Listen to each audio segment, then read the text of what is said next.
If you all take your seats, we're going to get started here. We would appreciate some quiet. Okay?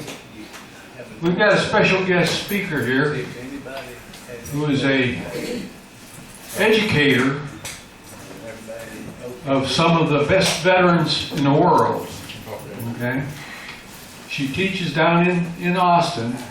She teaches them information that will allow them to get a job back in this country. And she's dedicated to it and spends a lot of hours at it. She's also dedicated to learning about the truth of our history and of our government. And so she's been working on something here for several years, actually. What, 3 years? 3 years she's been working on what she's about to present to you. And so with that, I'm going to turn it over to Ann Mottola, who's going to make this presentation today. Ann, you got it. Thanks, Chris. You have to speak closely. If you want, Can everybody if hear you me want all to right? speak, if you want to Yes. hold this, Let me it'd be do better. that. That Okay, might let's be do better. that. Okay. Can everybody hear me now? Yes. All right. So a lot of you already know a lot of what I'm going to talk about, and then what I have done is a deeper dive into what everybody currently knows. And that's what I've been working on for 3 years. And I've been working with numerous different communities online. And my latest community that I've been working with is Gene Keating. And you can find his videos on YouTube. And he is an expert in law and tax law. And so he's found out a lot. I've listened to Patrick Devine. If you all don't know, there is a YouTuber called Radiant Clone who is putting out all of Patrick Devine's stuff. I'm downloading it as quickly as possible, so definitely go out there and download it before they shut down his YouTube channel if they haven't already.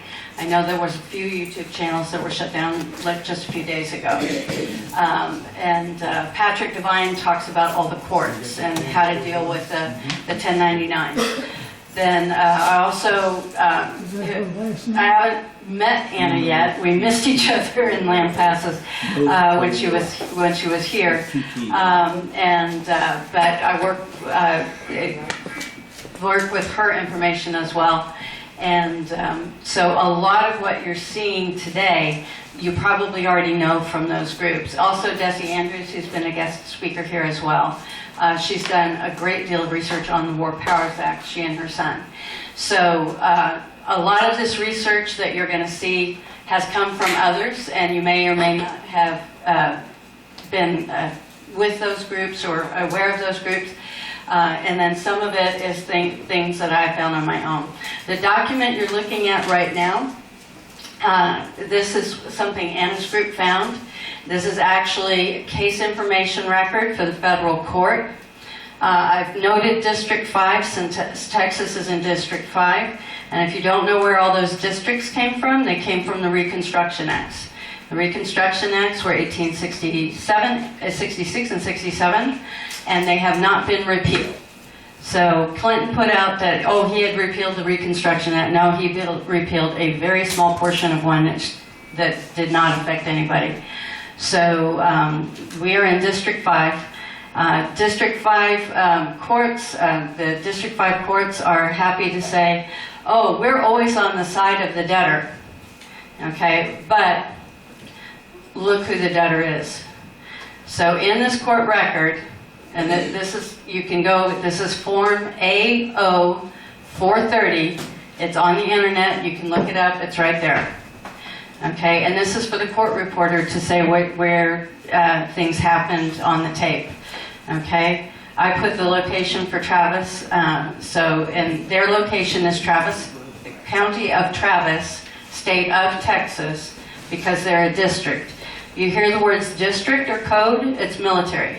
Okay, a lot of our laws are based on maritime admiralty law.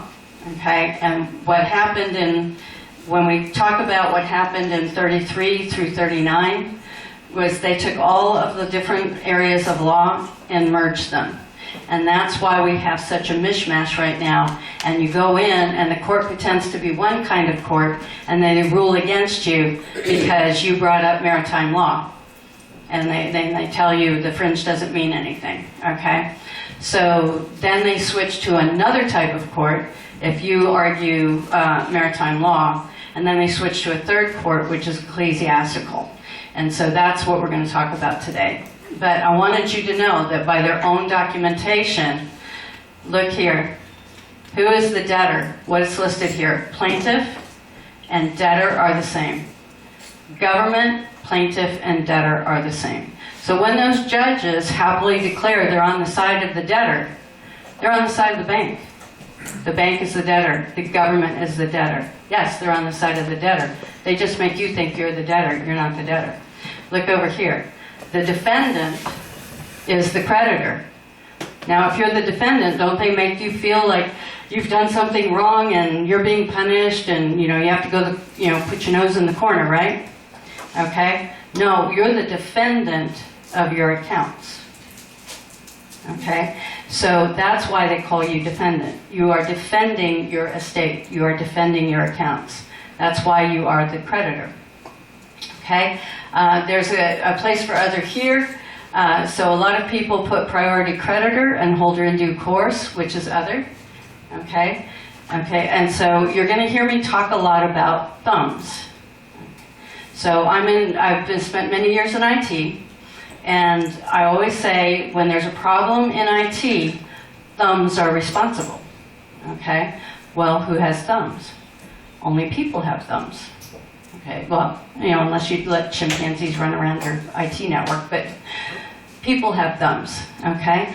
Thumbs cause all the problems, okay? I brought these 3 pens out here because I wanted to ask everybody, how do you fight a revolution? Blood. No, ink. It's all about ink, okay? When you are signing tax documents, you sign them in red ink. The IRS doesn't like it, they'll try to return them. Red ink is for the land, okay? And when you sign things in red ink, they cannot process them. And we're going to get into the whole processing part of this. If you sign in blue ink, you have signed on the sea. If you sign in purple ink, you have signed in the jurisdiction of the air. Okay? What do everybody who believes that they are divinely elected or divinely chosen, what color ink do they sign in? Purple. Purple. They wear purple, right? Hillary does. Yeah, yes, she does. Okay, so you remember your ink colors and you sign appropriately in the ink. Now, does everybody sign a signature or do you sign an autograph? Autograph. Autographs, okay? In Texas, even in the state of, as soon as you start using something for business, and when we're on the land, we're in trade, not commerce, okay? And when you sign an autograph, in both sides, when you hear the word duly, do you know what duly means? D-U-L-Y? That means in both jurisdictions. That means on the land and on the sea. That's dual jurisdictions. And so when you are in trade, you are on the land. When you're in commerce, you are on the sea. And your autograph duly is recognized on the sea and on the land jurisdiction. And when you sign that autograph in both jurisdictions, when you start using that, it is automatically copyrighted in both jurisdictions. Okay? And this is why you see on YouTube a lot of people saying, if you use this, $450,000 copyright infringement. Okay? If they take anything that you have autographed and they endorse it, they have violated copyright law in both jurisdictions. Okay? Say that again? So if they take anything that you have autographed and they endorse it, they have violated copyright in both jurisdictions. Okay? So, and we're going to get into all of this. But this, again, this is a federal document that they have put out. You can get, like I said, it's right there on the internet. that shows the debtor is the debtors are the ones that come against you. Okay? And you are the defendant. You are defending your estate. You are defending yourself against these debtors. They owe you. You don't owe them. Okay? We're going to get into the meat of that. The other thing I wanted to point out, so City of Austin, we have municipal franchises. They were established in the 60s. Then we have the District of Columbia, and we all know that the federal territory only applies to the 68 square miles of the District of Columbia. 10. No. 6.8, okay? Why? Because when Washington found out how the Constitution was ratified, because it wasn't ratified, okay? The Constitution, does anybody know where the Constitutional Convention took place, where they signed the Constitution? Philadelphia.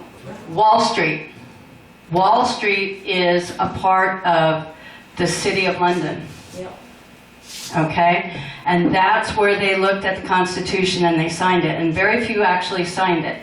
Okay? The 2 delegates from New York refused to attend. And they never signed. Okay? So we don't really have an actual ratified Constitution. And now, that's not a big deal to us, except that they've used it to try to bring us into their jurisdiction. Okay? So, and this is what you have to remember about all paper. Thumbs created it, therefore it cannot cover thumbs. Meaning it cannot apply to you. Because thumbs created it. That's why it says, "We the people," in really, really big letters on top of it. Because they were saying, this doesn't apply to us. We're reminding you, the contractors, of what you can and cannot do.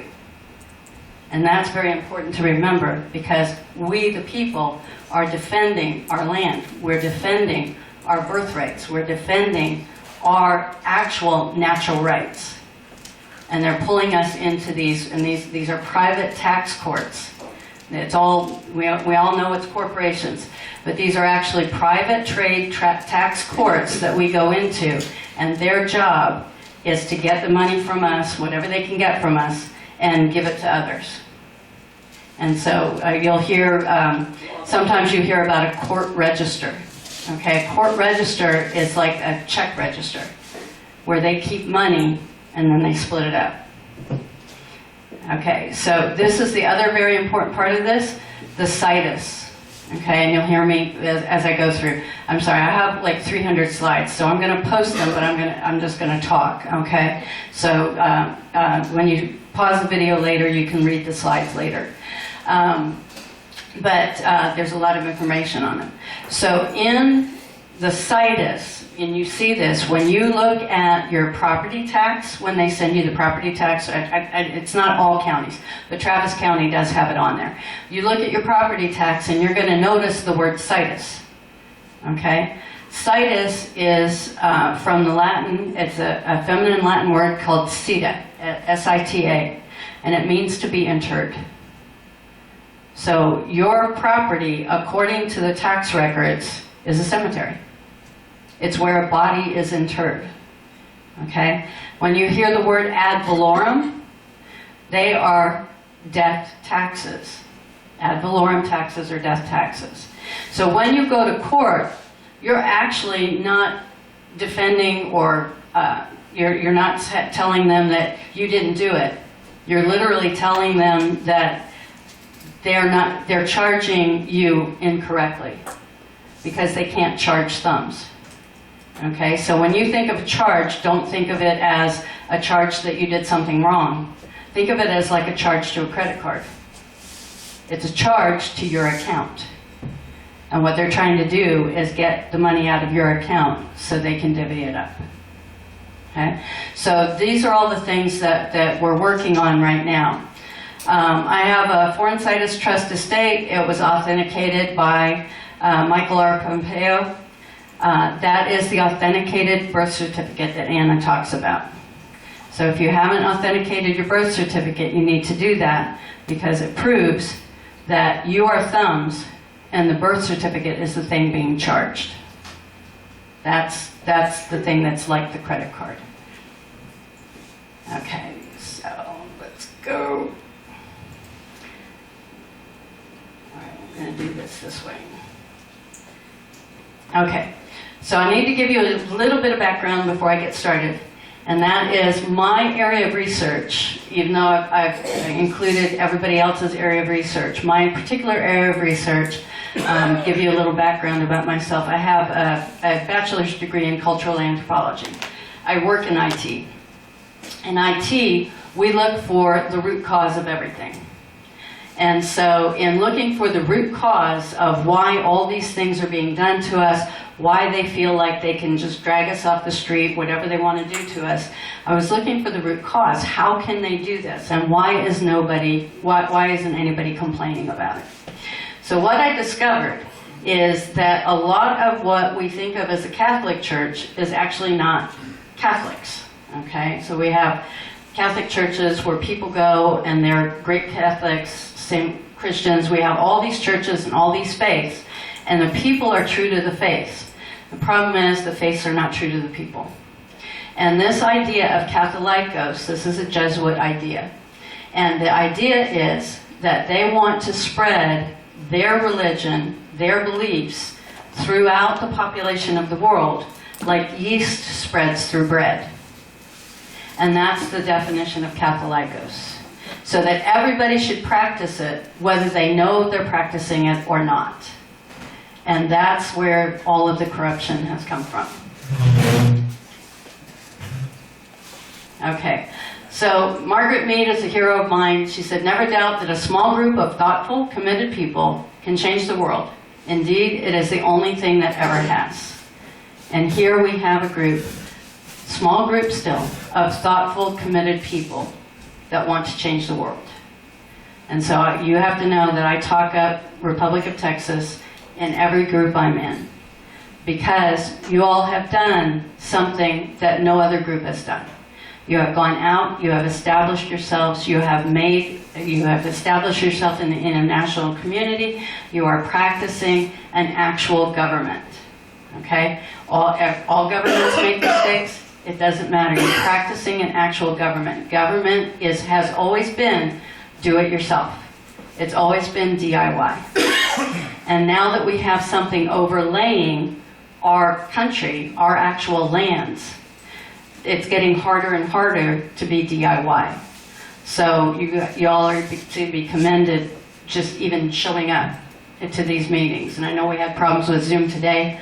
Hopefully that won't be a problem in the future, because I'm going to show you how to make Zoom pay attention to you instead of ignoring you or doing whatever they were doing today.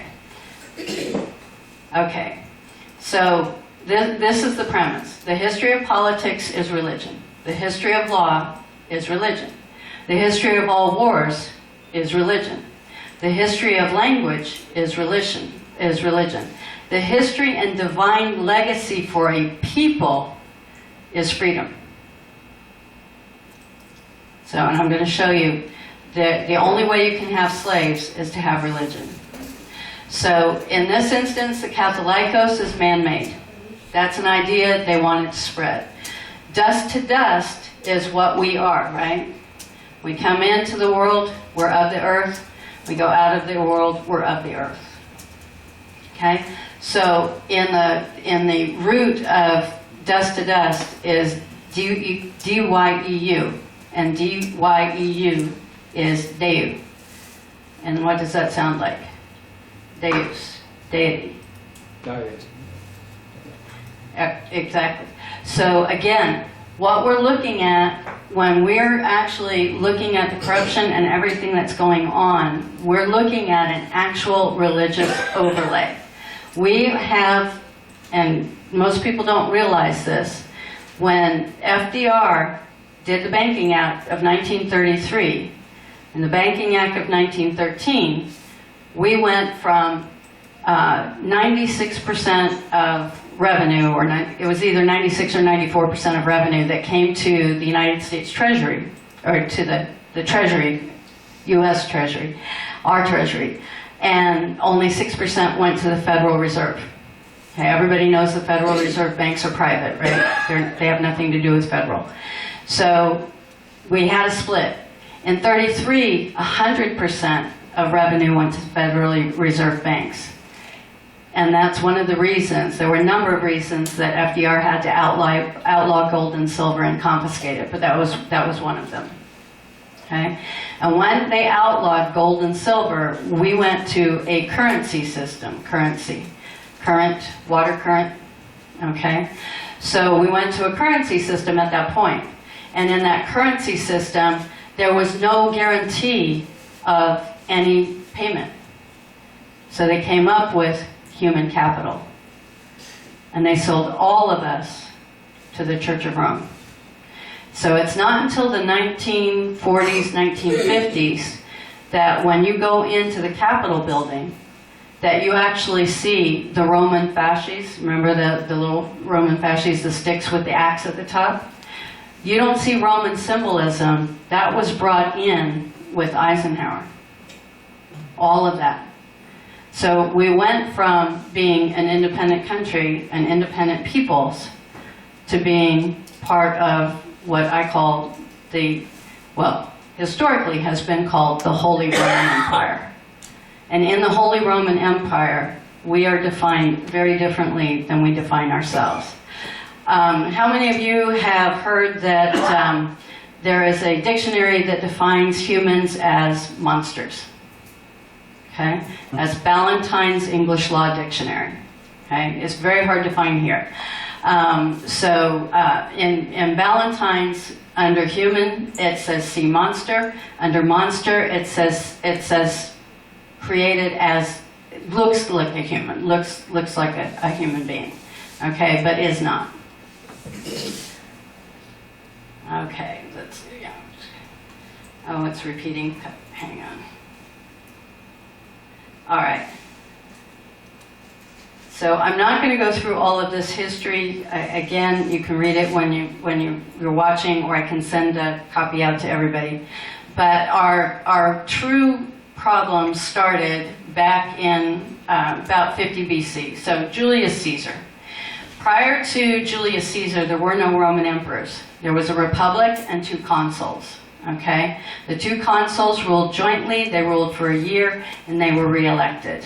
Okay? That was the republic. In a republic, all people are equal. They made a big deal of that. And when they say all men are created equal, okay? There's a reason for that. If there is equality between all peoples, men, women, children, if everybody is equal, there can be no crime. Why? Because if I'm equal to you, I don't have some deity above saying, oh, it's okay to kill that person. It's okay to steal from that person because they don't count. They're beneath you. Okay? If all people are equal, then all people are equally accountable to each other and to the community. And this is why when we boot up the jural assemblies, we have 25 people on the jural assemblies. No judge is required. Because jural assemblies make law, not judges, in common law. So when a jural assembly is done, the jural assembly has to be an assembly of their peers. Well, why of their peers? Because everybody in that courtroom must be equal to everybody in that courtroom.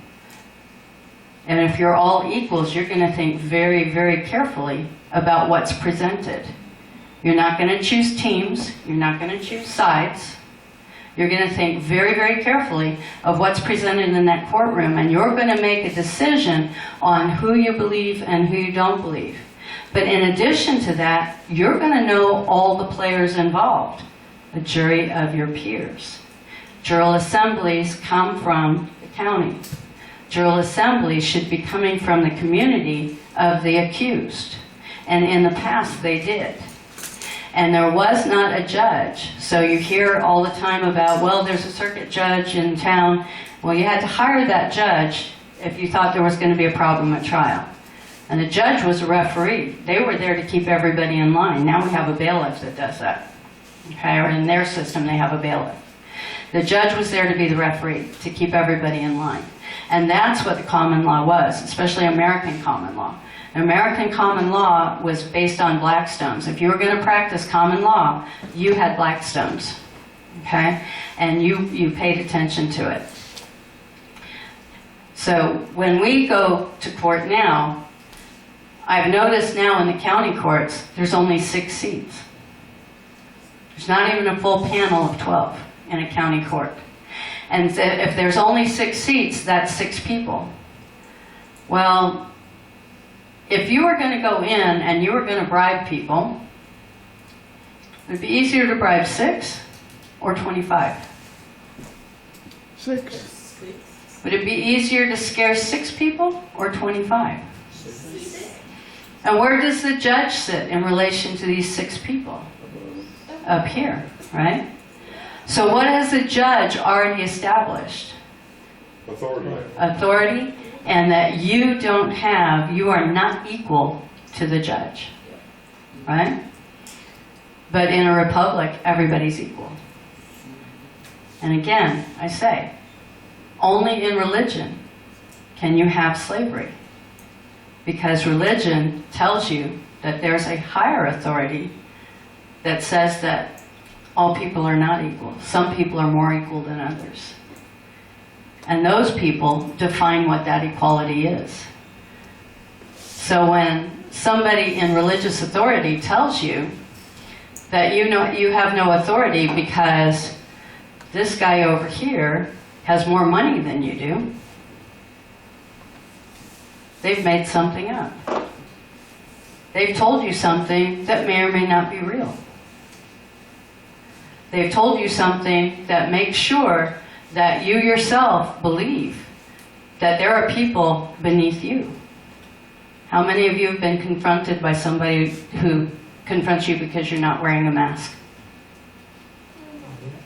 Okay? Me too. All right? Now, most people have not read the actual order. These people cover themselves 6 ways from Sunday. The actual order has close to 1.5 pages of exceptions. If you read through those exceptions, you will find one that applies to you. In fact, if everybody claimed exception, nobody would wear a mask. So what they've done, because nobody reads the actual order, they read part of the order, they read none of the order, they listen to television, they don't understand that nobody has to wear a mask. And so what they do is they confront people because they believe that you, without a mask, are somehow lesser than they are. And they feel the right to do that. Because religion says some people are more equal than others. And they have obeyed an authority. And that's what we've taught in religion. Obey the authorities, obey the priesthood, obey the preachers. Okay? And we've been told in the New Testament, what were we told? You have a personal relationship with deity. No intercession. Okay? And so what they've done is they've created a bunch of little public intercessors that go around and accuse people of not using masks. Well, what did the Inquisition do? They went around and accused people of not obeying the authorities. Okay? So again, this is our document. And Decia said this over and over again. Our document is the Declaration of Independence. Our next document is the Articles of Confederation. Does anybody wonder why the southern states called themselves the Confederate States? Because the Articles of Confederation. That's right. They stood on the Articles of Confederation. Does anybody remember what the war was called in 1862? And even as late as the 1970s and 1980s, what was it called? War between the states was later. What was it first called? The War of Northern Aggression. Nobody remembers that. It was the War of Northern Aggression. And everybody thinks it was fought over slavery. Nope. It was not. It was fought over the Constitution. because the South believed that the Constitution was not properly ratified. And so they called themselves the Confederate States. And now what's going on now with all the Confederate monuments? They're taking them down. They don't want anybody to remember the Articles of Confederation and what they were. They were a union of republics. And I say that plural for a very, very definite reason. Okay? We refer to the union of republics as the republic. It is not the republic. There is only one republic referred to as the republic in history, and that was the Roman Republic. So when you say that the republic, you're referring to the Roman Republic. When you say the union of republics, you're referring to the union of states that we call republics. So that's what the Declaration of Independence established for us, that we were a union, that we were independent as people, that we created our independence with our own thumbs, signing our own signatures, okay, our own autographs. And that is what we decided way back when. Now everybody talks about the Founding Fathers. Who was behind the Founding Fathers? The Founding Mothers. Okay? The Founding Mothers were the support. They were the supply lines for the War of Independence. They melted buttons to make bullets. They sewed uniforms and coats. They were the supply chain. And when the Founding Fathers got together, and again, we know there were Founding Mothers. If you read all the letters between John Adams and his wife, there was a lot of thought going on between everybody at the time. And in a republic, all people are created equal.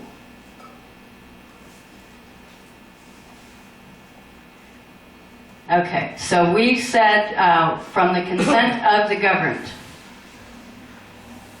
Are we the governed, or do we give the consent?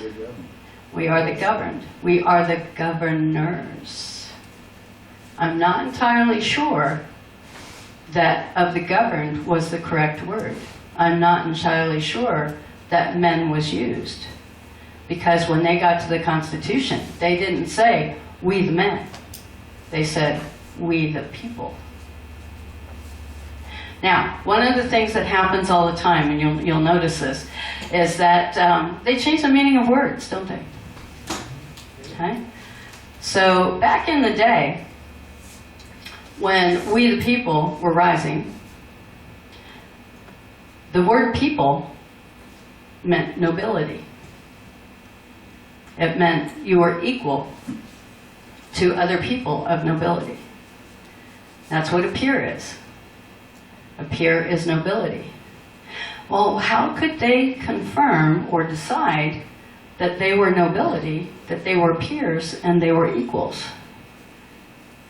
Well, all you have to do is look to Anna Van Reitz's husband. Okay? He's a Belcher. Belchers is the American corruption of the French name Belcher. Belcher is one of the families that came over with William the Conqueror from Normandy. Okay? Normandy was not a part of France. It was on the land where we locate France, but it was not a part of France. And when William of Normandy conquered England, he made all of the people, all of the soldiers that came with him, he made them barons. Okay? Now baron is, there's 5 levels of nobility, baron is the lowest one. He did that on purpose because those barons in a conquered land were above the king and queen of England. They were above the royal family of England. And the royal family knew that. So every time somebody takes the title Esquire, they're taking a lesser title of nobility from somebody they're actually over. Now, how are you a baron? Because Colonel William Belcher, who fought in the War for Independence, conferred his hereditary title on everyone born on the soil, the first 6 inches of dirt, and the land, everything under that 6 inches, the title, the hereditary title of Baron, making all of us equal and all of us peers, that nobody else could come against us. So when England comes against us, in whatever form they come, or when, as I posit, the Holy Roman Empire comes against us, if we're going to play above and below, I'm more equal than you are, we are at the highest level of nobility on the earth right now. All of us, each and every one of us. Okay? And that's what Anna was trying to tell us. And because of that, they are coming at us with a vengeance. And this is why we're seeing all the corruption. This is why we have these farcical elections. They have nothing to do with us. But they're on our land. They're in our republics. They have spread their territory unlawfully over our republics. They have broken treaties. Okay? Not the least of which was the Treaty of Peace. Okay, so I bring this up. Could you take this oath? And this is actually from the Marquis de Lafayette, who helped us win the War for Independence. I do acknowledge the United States of America to be free, independent, and sovereign states, and declare that the people thereof owe no allegiance or obedience to George III, King of Great Britain, and I do renounce, refute, and abjure any allegiance or obedience to him. And I do swear or affirm that I will, to the utmost of my power, support, maintain, and defend the said United States against the said King George III, his heirs and successors, and his or their abettors, assistants, and adherents, and will serve the said United States in the office of, he was a Major General, which I now hold, with fidelity, according to the best of my skill and understanding. Could anybody take that oath today? Not many.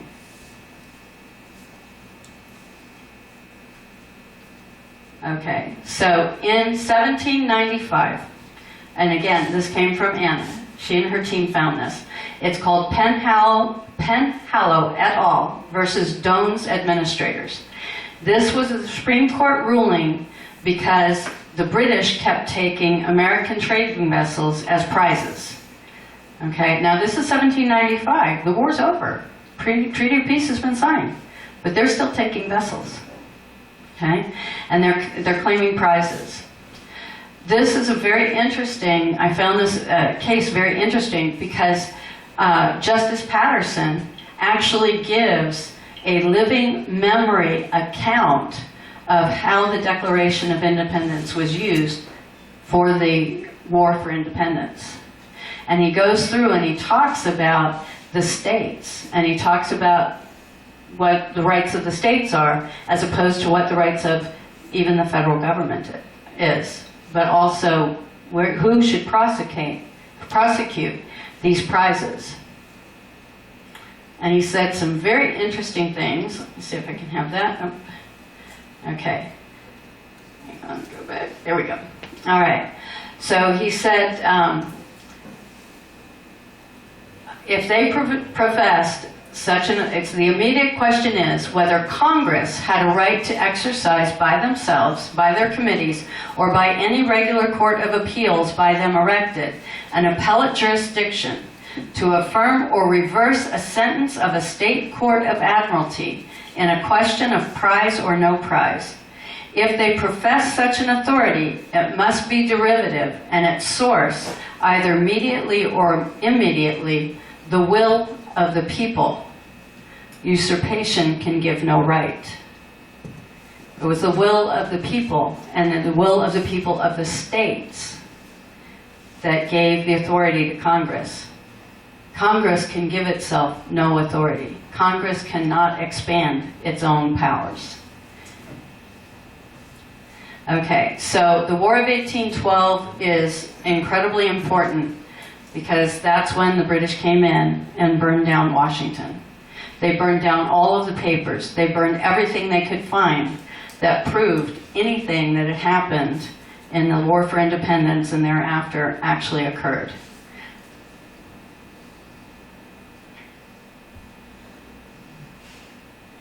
Oops, okay. Let me go to the next thing. So, let's go here. All right. I'll go through these. I have these set up so that they're smaller snippets rather than the 300 of the slides. Let's see here. Okay. So, in looking for the root cause of why all of this is happening to us, this came through Gene Keating. United States Code, Title VII of United States Code, Section 136, definitions. D, animal. The term animal means all vertebrate and invertebrate species, including but not limited to man and other mammals, birds, fish, and shellfish. Think about that. In the tax code, we are all defined as animals. What do we need in their world to go fishing? License. What do we need in their world to tag other animals? A license. What do all animals need in order to be identified? A license. Okay? So in the tax code, we are all defined as animals. Well, think about it. What do animals do? They labor. They bear burdens. They suffer. And they pay the taxes because they're sold. And if we are all animals by their own definition, then how can we ever be people in their world? And that's exactly how they think of us, animals. When we talk about the pedophiles, when we talk about the corruption, when we talk about everything that's being done, it's because they think we're animals. I mean, I don't know about you, but at a barbecue, I never think about the cow. Okay? I'm only thinking about whether the knife is sharp enough, right? Okay? Or the sauce is good enough, right? That's how they think of us.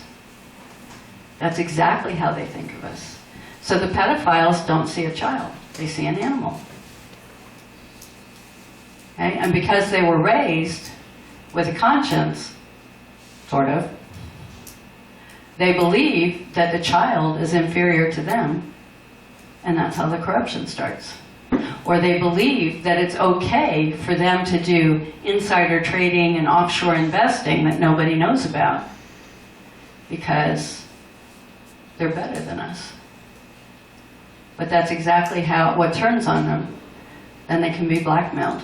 They've done something that their conscience has told them is wrong. And then they're blackmailed. Or they're told, we're going to blackmail you, and they say, oh no, I agree with you. Let's do more of this. Okay? Because they think of us as animals. Okay, so these are the laws that were all blended. So for a long time we had American common law, and the nail in the coffin, well, the first nail in the coffin was the unlawful election of Abraham Lincoln. Okay? So, and I'll go with this in the next set of slides and talk about the true 13th Amendment. But we had American common law for a long time. We also had Roman civil law, English common law, military law. That's military and admiralty. Equity law, religious law is canon law. Law that is not law, corporate statutory law. Now, statutory law, when you go into a courtroom, well, you can ask them, what's your authority? And they'll say, statutory law. There's no such thing. Okay. Statutory law is what has been termed federal common law. And if they claim statutory law, they're claiming federal territory and federal jurisdiction. Where's the federal jurisdiction? Washington, D.C. How big is it? How many square miles? 6.8. Why?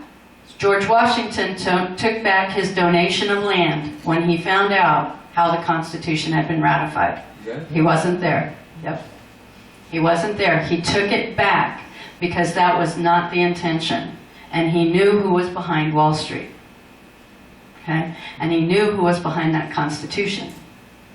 Now, we haven't proven this yet, but we're pretty sure the Jesuits wrote it. Okay? And so when it was quote-unquote ratified, you remember how, Amendment 16 was ratified? They went ahead with it anyway? Okay? And we knew it wasn't? Okay?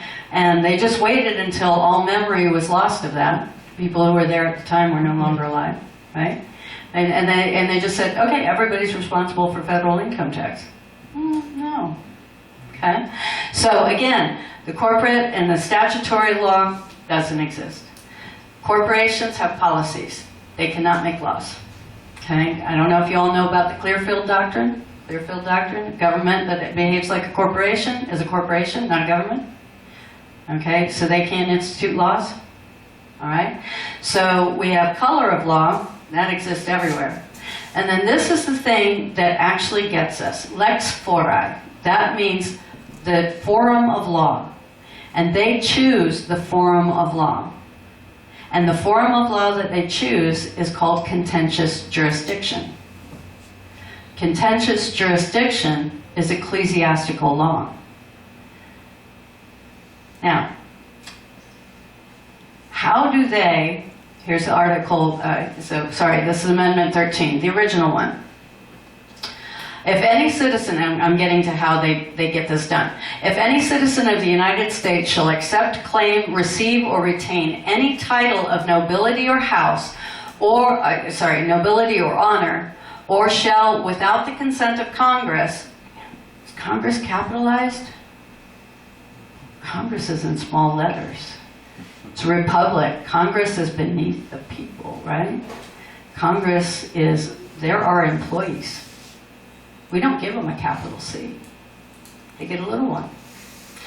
Without the consent of Congress, accept and retain any present pension, office, or emolument of any kind whatsoever, or whatever, from any emperor, king, prince, or foreign power, such persons shall cease to be a citizen, small c, of the United States, and he shall be incapable of holding any office of trust or profit under them or either of them. Esquire is a foreign title of nobility. So every attorney, even if it's the American Bar Association, okay, it all comes from the Temple Bar, which is in the City of London. There are 3 stars, 3 electoral votes, 3 stars on the flag for Washington. First one is the Vatican. Second one is the City of London. Third one is Washington, D.C. Their jurisdiction ends in those 3 cities. They have tried to take over the world. Remains to be seen if they succeed. Okay. I wanted to point this out. Okay. So, the state of Virginia, with enactment and publication of the laws of Virginia, became the 13th and final state required to ratify the original 13th Amendment. Okay?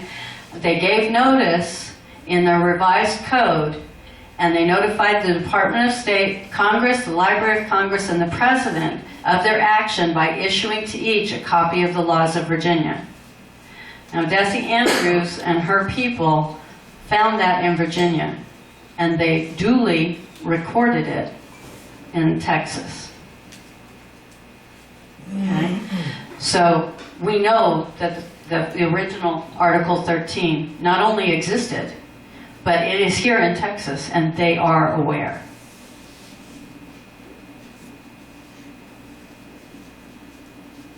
Okay. All right. So this is its original form in publications that occurred in the 1800s. This is from the True Republican in 1841. And back in the day, our vets are hard pressed now, but back in the day, a vet didn't get anything at the end of his service. And so he wrote pamphlets, or his family wrote pamphlets for him. And they sold the pamphlets to people who wanted to support the vets so that they could get medical care, or if they had lost a limb or were otherwise injured, that they could actually get some kind of care and survive. Food, shelter. That's how vets were supported back in the day. Okay? It was a tough, tough life. So when those vets went to war, they believed. They knew they were doing something, just like our vets today. They know what they're doing. They know the sacrifices they may have to make, and they make them. Here's another one from 1845. This is from the Whig Almanac. And again, the original 13th Amendment was never repealed. That means that everybody that purports to be in jurisdiction over us, if they're a bar card carrying judge, attorney, whatever they want to call themselves, they can have no jurisdiction under the original 13th Amendment, which was never repealed. They swept it under the rug, they reprinted, like they always do, okay? And they made everybody believe that their 13th Amendment was the real one. Okay, here it is again. This is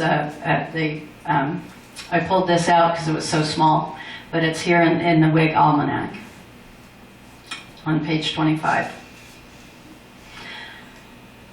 Okay, in 1848, an attorney by the name of William Hickey took it upon himself to take the Constitution, or the amendments, and make small corrections to them, like punctuation, things that should be capitalized, like the word Congress, which was always done with a small c.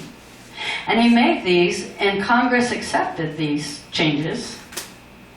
There was no constitutional convention. There was no by your leave to any of the states. It just simply changed things. And the reason you can tell that he changed things and changed meanings in the Constitution is that if you follow correct grammar, if you read it one way, it's for the people. If you read it his way, it's for the federal government. And that's how you can tell. So he put in, a little bit different, consent of Congress with a capital C. And let's see, did we have emperor, king, prince, foreign power? Okay, and incapable of holding. So it's kind of close, but not exactly. Okay, so here's Amendment 13 again from 1862. This is theirs. And it is exactly as Hickey wrote it.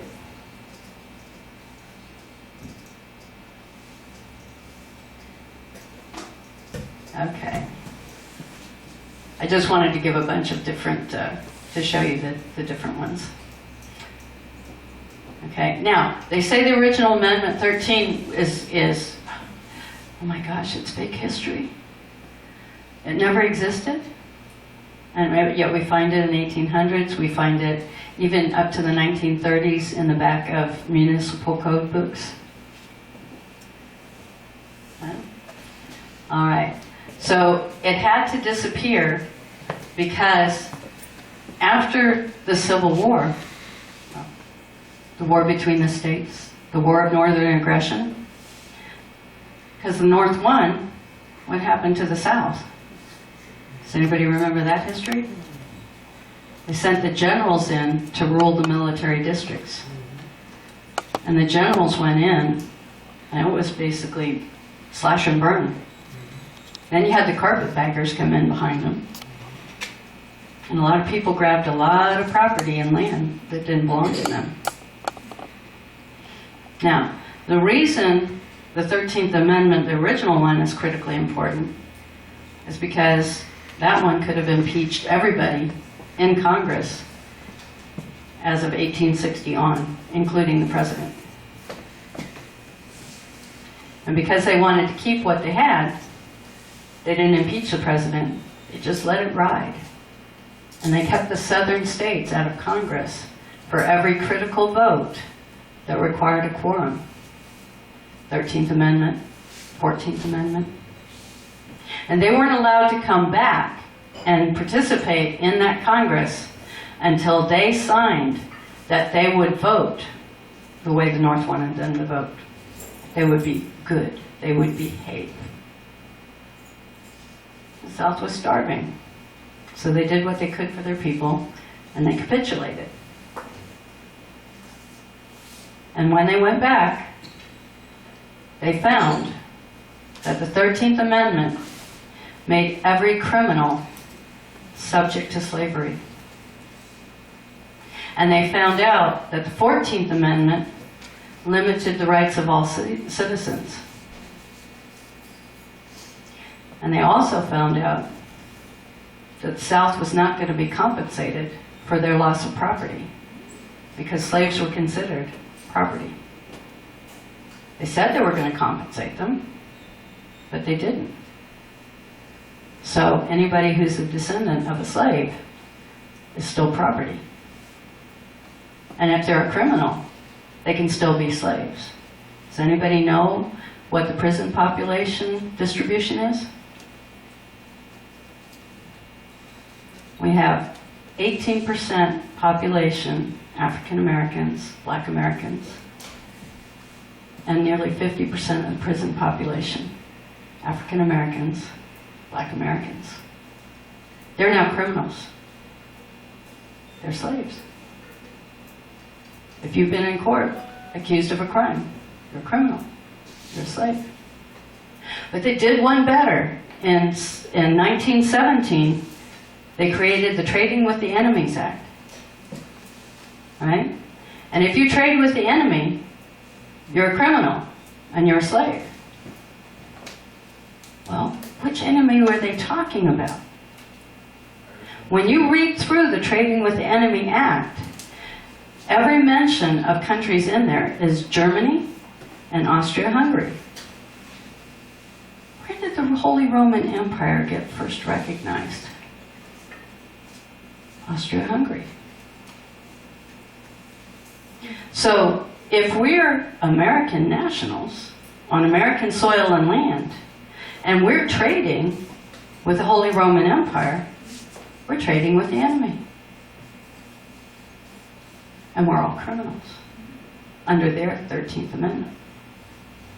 And under their 14th Amendment, they'll allow us certain rights. And they enumerate those rights that they will allow us. And we believe that those are our rights, but they are called civil rights. They are not called American rights. They're not called national rights. They're civil rights. It has to be civil law. If it's civil law, what law is that? Roman law. So if we're fighting for civil rights, we're Roman slaves fighting for rights from Roman law. But we're not Roman. So who's Roman? And how did they get that way? And how is it that they presume that we're Roman? This is a letter to Horace Greeley. Horace Greeley was editor of a newspaper, major newspaper. And it's from President Lincoln. I would save the Union. I would save it the shortest way under the Constitution. Wait a minute, whose Constitution? Was it capital C? The sooner the national authority can be restored, the nearer the Union will be the Union as it was. If there be those who would not save the Union unless they could at the same time save slavery, I do not agree with them. If there be those who would not save the Union unless they could at the same time destroy slavery, I do not agree with them. My paramount object in this struggle is to save the Union, and is not either to save or to destroy slavery. If I could save the Union without freeing any slave, I would do it. And if I could save the Union by freeing all the slaves, I would do it. And if I could save it by freeing some and leaving others alone, I would also do that. What I do about slavery and the colored race, I do because I believe it helps to save the Union. And what I forbear because I do not believe it would help to save the Union. I shall do less whenever I shall believe what I am doing hurts the cause, and I shall do more whenever I shall believe doing more will help the cause. I shall try to correct errors when shown to be errors, and I shall adopt new views so fast as they shall appear to be true views. I have here stated my purpose according to my view of official duty, and I intend no modification of my oft expressed personal wish that all men everywhere could be free. Those are the words of Abraham Lincoln. He was not about slavery. It was about the Union coming back together. And he said official duty. Whose office? Who did he answer to, really? The Romans. The Romans. He was their first installed Roman provincial. He was the first Roman governor of our soil and land.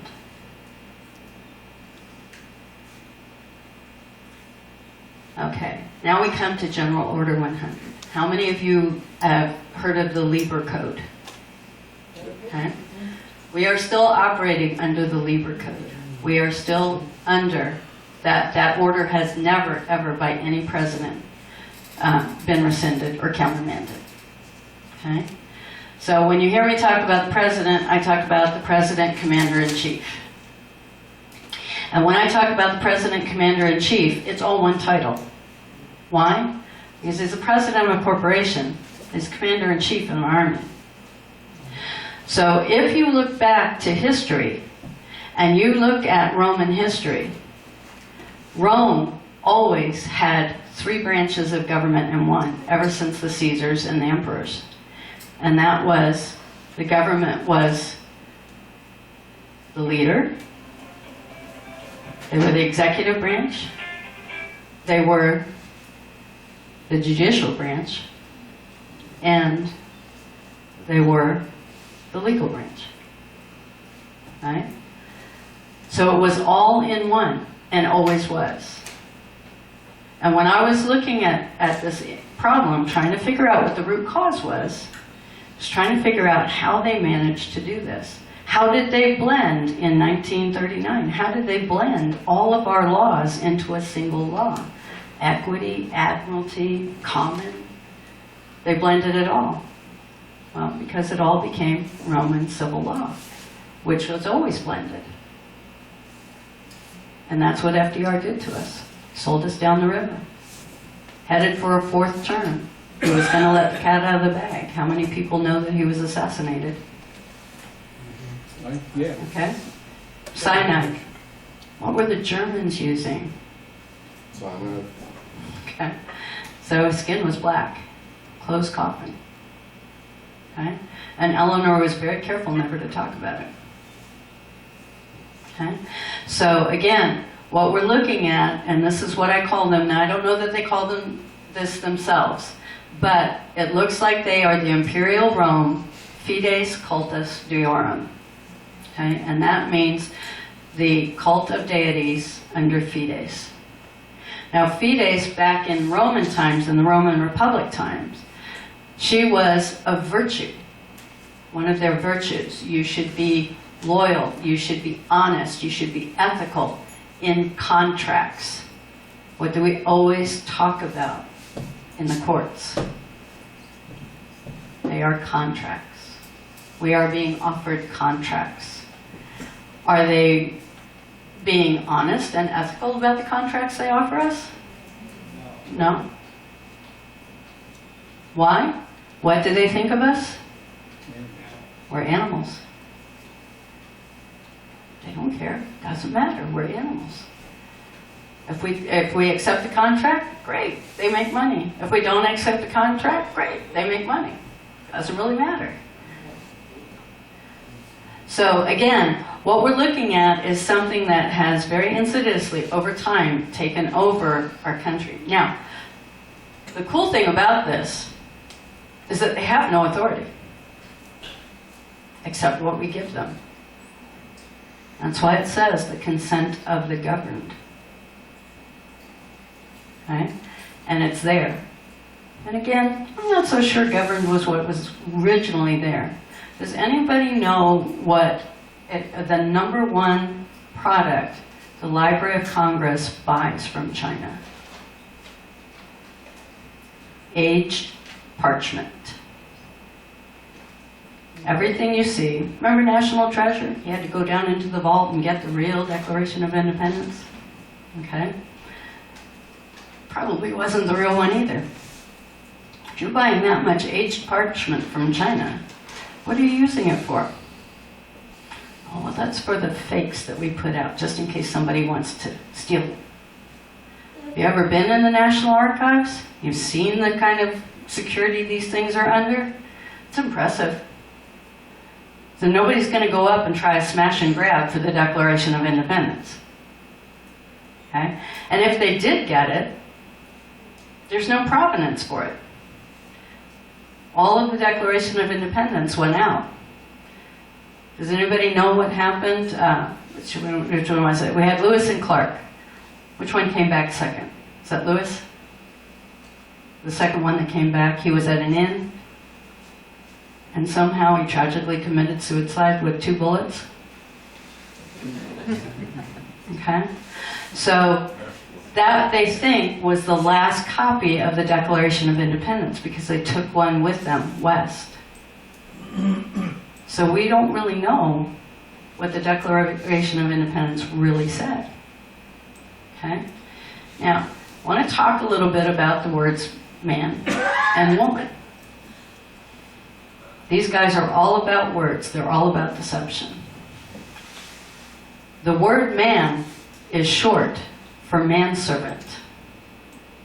The word woman is short for womanservant. So when you declare yourself a living man or a living woman, you are declaring yourself their servants. If, on the other hand, you are a peer and you declare yourself a people, which can be both singular and plural, or a peer, which can both be singular and plural, then you are declaring that you are not a servant, you are not an animal, you are none of their definitions, you are what Colonel William Belcher conferred on you, a Norman Baron above their system, if they want to play the status game. So you can legitimately declare yourself a lord and a lady, because that's what we call peers, lords and ladies. Now for myself, because I don't play the peer game and I truly, truly believe that all people are equal, I believe there are only two peoples in the world, 2 kinds of people in the world. The ones above ground and the ones below ground. Everybody above ground is equal. Not so sure that everybody below ground is not equal, but they're not here to argue the point. Okay? So, I want you to remember that. When you call yourself a man or a woman, in your world, in their world rather, you're declaring yourself a servant. You're declaring yourself not equal.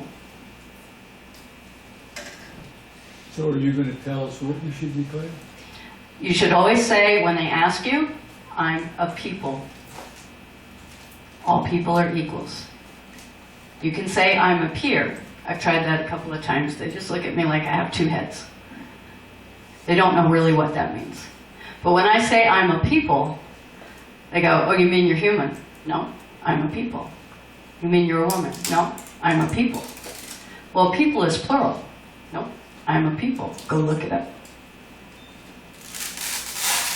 And that's why they used in big, big letters at the top of the Constitution, we the people. It was notification to everyone that thumbs created it, thumbs would be forever over it, and thumbs would never be under it.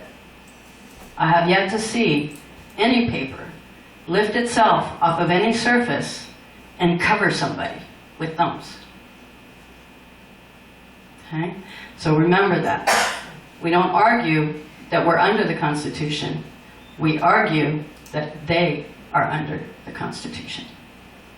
It is their notice of what they can and cannot do.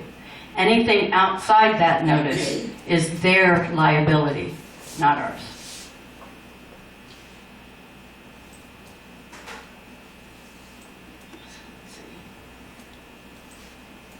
Okay, this is a very good article. I've actually created this article from, it's called The Dark Side of Lieber's Code, or Cheneyite Jurisprudence. Remember Cheney shot his friend hunting? Okay, it's by a gentleman named Todd E. Pierce, and he posted it on April 7th, 2014. It's really worth looking through and reading. He goes back, he talks about martial law, he talks about the Lieber Code, he talks about canon law. Okay? All right. So why has the the Holy Roman Empire done this to us? Okay? Does everybody remember 1302 and Unum Sanctum? Where the Pope declared that everybody in the world was a member of the Catholic Church, Oh, yeah. and the Church owned everyone, all the lands, everything the land produced, including the people and their souls, were under the Catholic Church. By what authority did he do that? It's in his. Yep. And the monarchs of the time actually rose up and said, hey, by what authority do you do that? We're the ones with the weapons. We have the armies. You're the one that calls on us when you need us. And they went, oh yeah, well, except the monarchs. You guys have temporal, meaning everything that in the real world. You guys have the temporal ownership of these things. Does everybody know what the word anarchy means? Does it mean anti-government? No. It means anti-monarchy. That's why they outlawed the word anarchy. Because who can be a monarch? Well, certainly not anybody here. We're all peers. We're people. We're all equal to each other. There's no monarchs here. So when we're anarchists, which if you're a republic, you're an anarchist, because a republic is definitely anti-monarchy. Okay, so when they say subject to the jurisdiction in the 14th Amendment, what does the word subject mean? Under. Subject to. Well, what do monarchs have? Do they have people? They have subjects. 14th Amendment made everyone subject to the monarchy that came in at that time.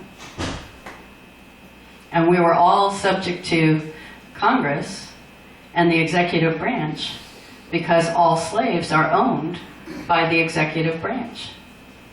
What rules our lives? The laws that Congress makes or the regulation and code from the Department of Commerce the Department of the Interior that takes our land, the Department of Justice, which is a misnomer because there isn't any. Okay? All of those cabinet departments, all of the alphabet soup, CIA, FBI, IRS, both of them, there's two. Okay? All of that.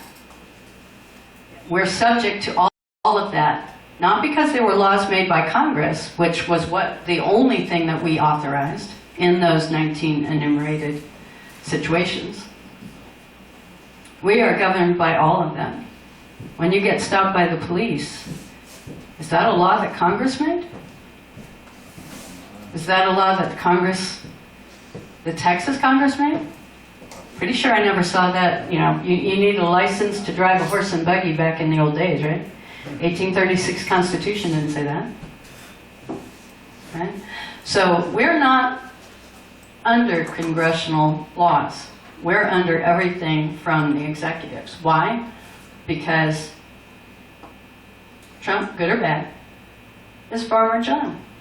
And he gets to say which animals get executed and which animals get saved. And he's extended that power, or the power was extended, to his cabinet and all of those departments. We're up to 15 departments now.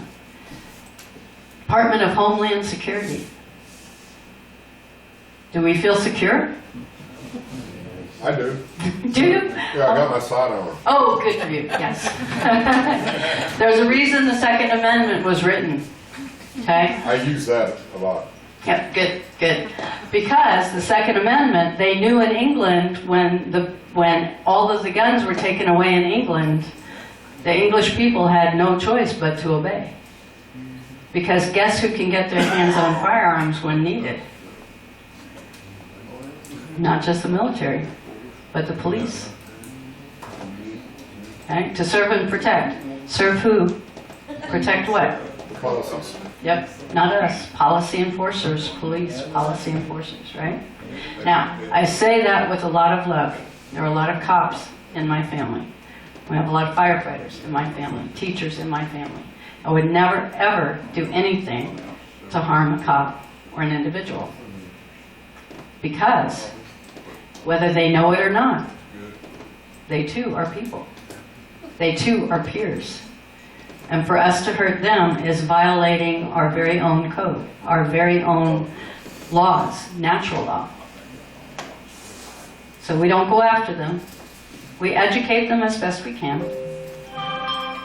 Sometimes they take us away, they give us shiny new bracelets to wear, nice jewelry.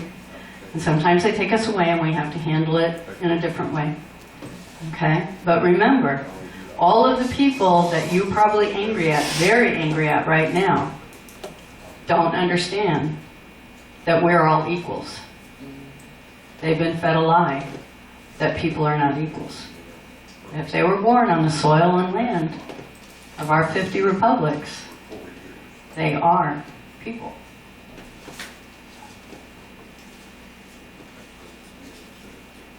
Okay, this is more of the article.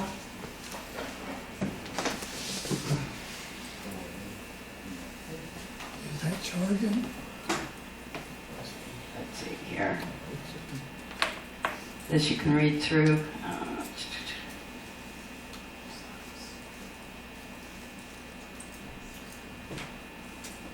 Okay.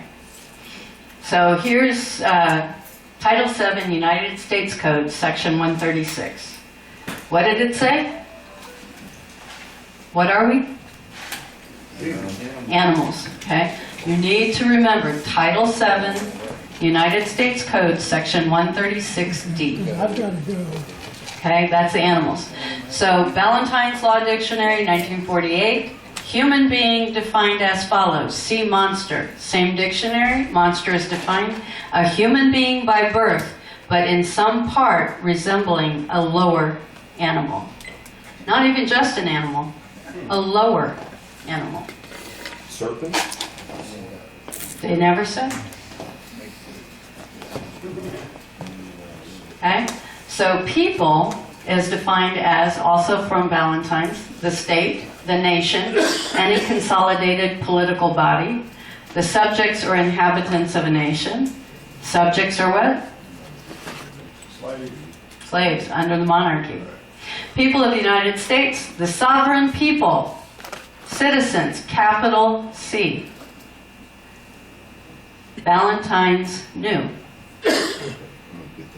Okay? This is an English law dictionary.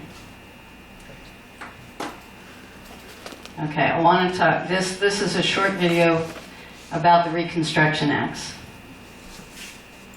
and why we're still under martial law. Go, bye. How many people have heard of the United States? Which one?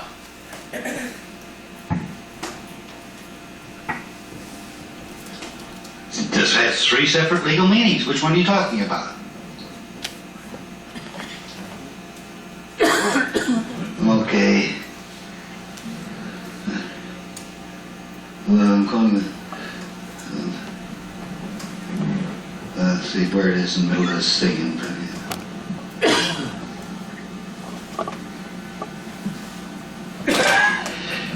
In this case, I can't find it real quick. Like the court said, the United States Supreme Court in Hooven versus Elliott. No, that's the wrong one. It's Hooven versus Evatt. It's on the Patriot newsletter over there. Hooven versus Evatt. Hooven versus Evatt. E-V-A-T-T. You can get the direct quote off the paperwork over there. In there, the United States Supreme Court held that the United States has 3 separate, distinct legal meanings.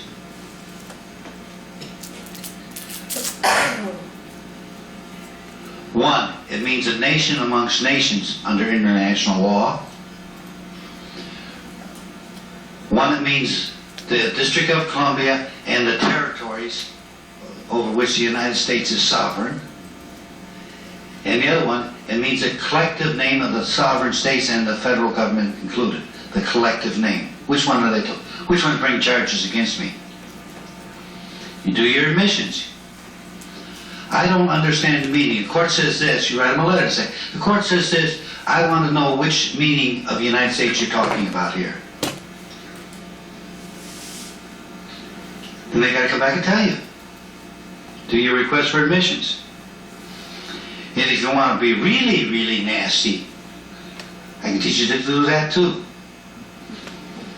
You file, write a letter to the government, and first you write your first letter to the CRS. That's Congressional Research Service in Washington, D.C. And you ask them, are the Reconstruction Acts, have they ever been repealed?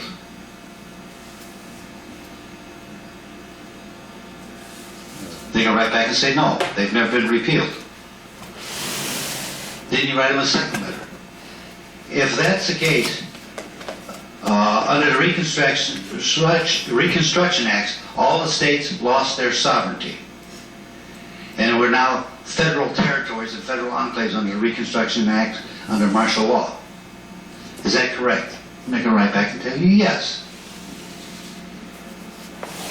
You don't put all your eggs in one basket. And you have to write the second letter. The third letter, I mean.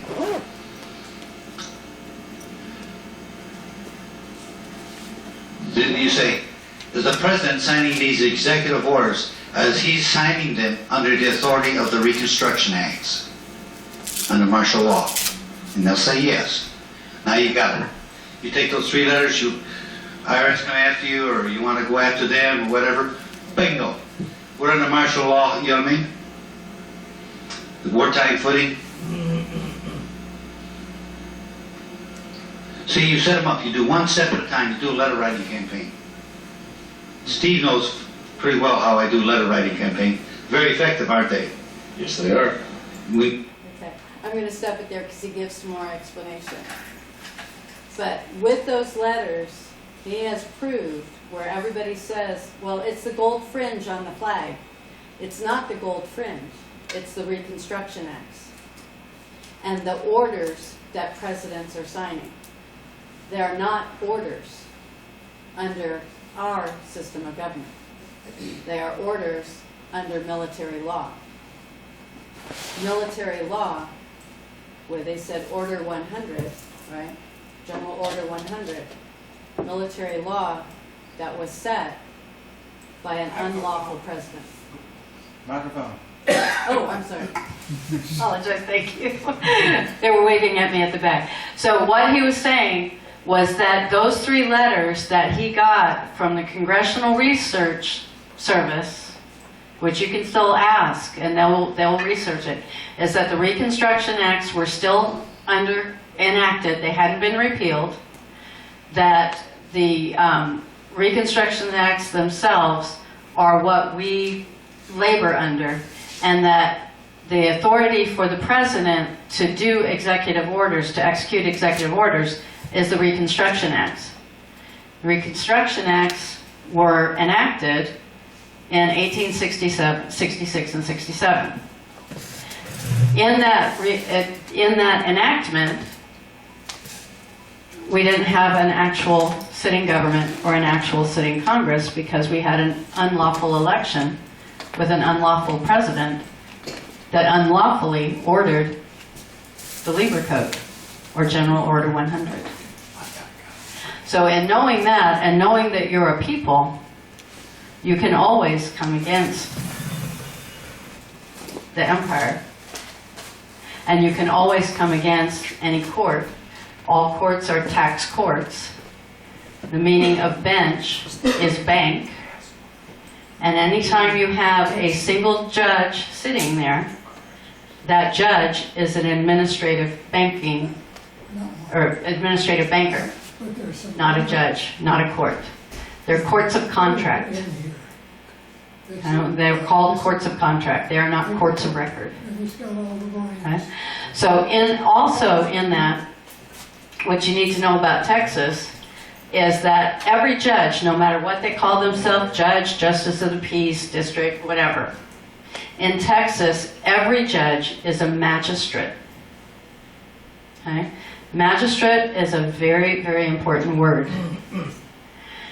The etymology of magistrate is judge, but it's under theo, not theo as its root.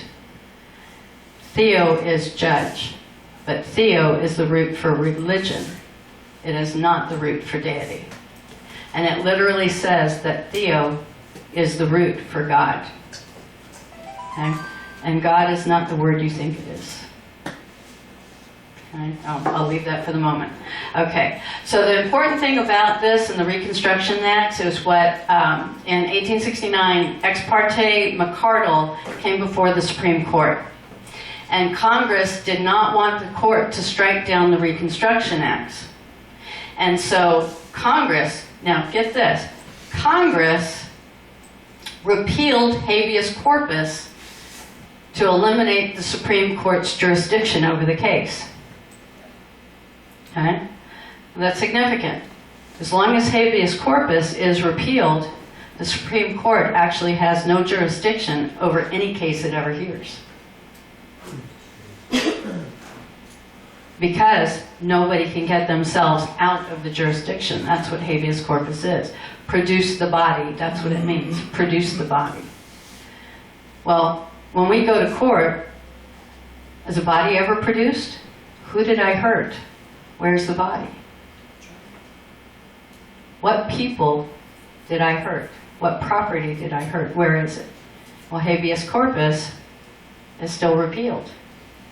And because of that, they don't have to produce a body. When you go in, does the actual defendant or the actual plaintiff actually show up in court? No. Right? They hire some attorney to represent them, who witnesses for them. Attorneys can't bear witness. Attorneys can't testify. But that's what they do every day. The real parties in interest are never there. You're there because you're defending, right? You're defending your estate. But the real parties in interest never show up. Why? Because they're the bankrupts. They're the debtors. They want you to take on their debt, and that's what court is all about. You're contracting to take on a corporate debt that you don't own.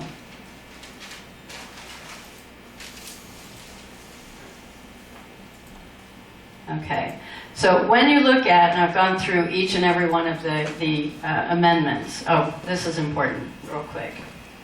Okay, the Whiting Plan. Okay, this is the military philosophy, the Lieber Code, all of that comes under.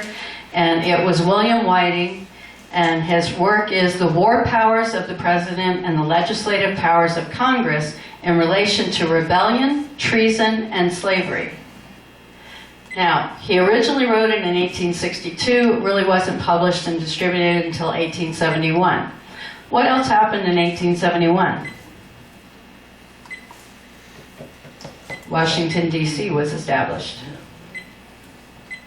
Okay, so now we've got two concurrent events, and this is what Deci talks about, war powers. Okay, Whiting really did it in. If you can slog through Whiting's book, you will see exactly the blueprint for what's happening to us under war powers. Okay, I want to flip through these really quickly. Here we go. Federal Reserve.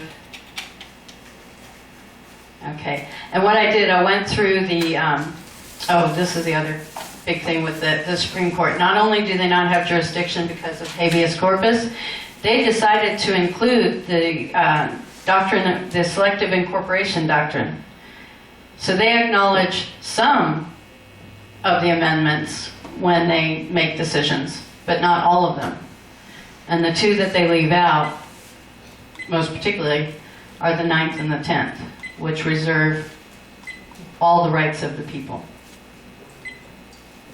They never select to use those two. So the 9th, the enumeration in the Constitution of certain rights shall not be construed to deny or disparage other rights retained by the people. Amendment 10, the powers not delegated to the United States by the Constitution, nor prohibited by it to the states, are reserved to the states respectively or to the people. The Supreme Court never includes that in the selective doctrine of incorporation. And so when you go through and you look at each and every one of the amendments to the Constitution from the second 13th Amendment on, you'll notice that up to the 13th Amendment, everything protects the people. It's all about the rights of the people. Everything from the 13th Amendment on is all about the rights of the federal territorial government and the way Congress can expand that. Okay, FDR actually told us that this was going to happen. We and most of the people in the world still believe in a civilization of construction and not of destruction. We and most of the people in the world still believe that men and women have an inherent right to hew out the patterns of their own individual lives, just so long as they as individuals do not harm their fellow beings. Pretty much sounds like Declaration of Independence, right? Okay, the people. Until now, we permit ourselves by common consent to search for truth, to teach the truth as we see it.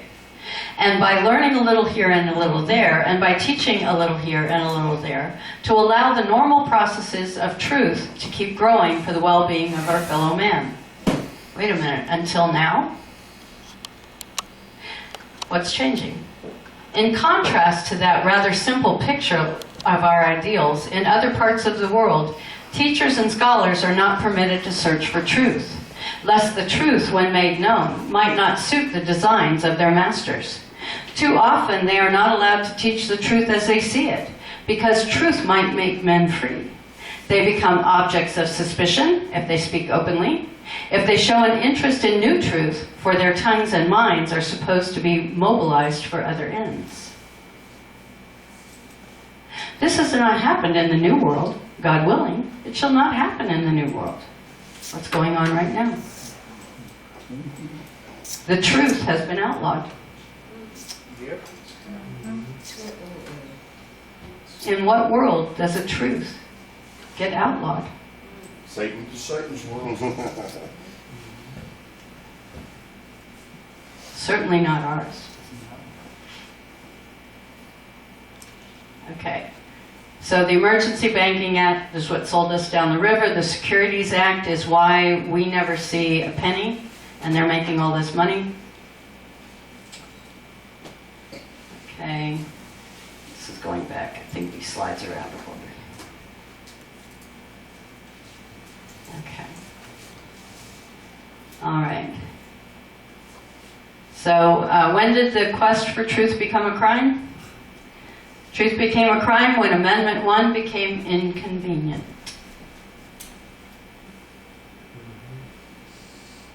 Amendment 1. What's the First Amendment say? Freedom of speech? Do we have freedom of speech? Do we have freedom of religion? No. Did they tell us they were going to close churches and arrest us? Yes. Okay. Now, they were particular about the churches. Okay. Did they tell us that we couldn't gather publicly? Are we allowed to redress our grievances with our government? The First Amendment has become inconvenient.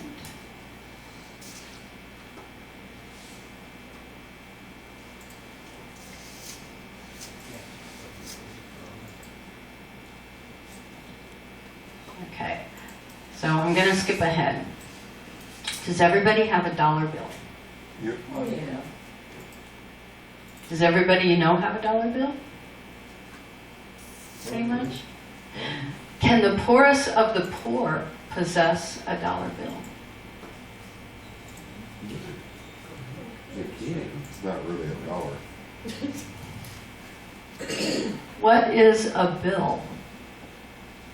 Commercial paper. It's something you owe. It's a note, right? It's a note. You can But pay. do you know what the definition of bill, B-I-L-L, is? It's another word for bull, B-U-L-L, and not the kind at a barbecue. It's papal bull. A bill is a papal bull. That's why you never receive an actual true bill. You only receive statements. The statements are there so that if you do play the tax game, you can assess the taxes against the people who have used the money from your trust accounts. But we file a 1040. Do you know when you sign a 1040, and Ann or her people research this, you're signing it as a warrant officer in the Merchant Marine. Which Merchant Marine? They had to go to Britain to find out what that meant. So the British Merchant Marine. How could you possibly be a warrant officer in the British Merchant Marine? In the territories, under the Holy Roman Empire, that's possible. Okay, so the word religio, or religion, actually means bondage, bound to, subject to. Okay?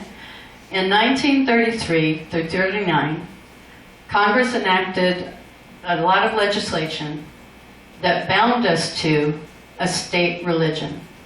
Did you know that you were bound to a state religion by Congress? Pretty much nobody does. And who's getting all our money? Vatican Bank.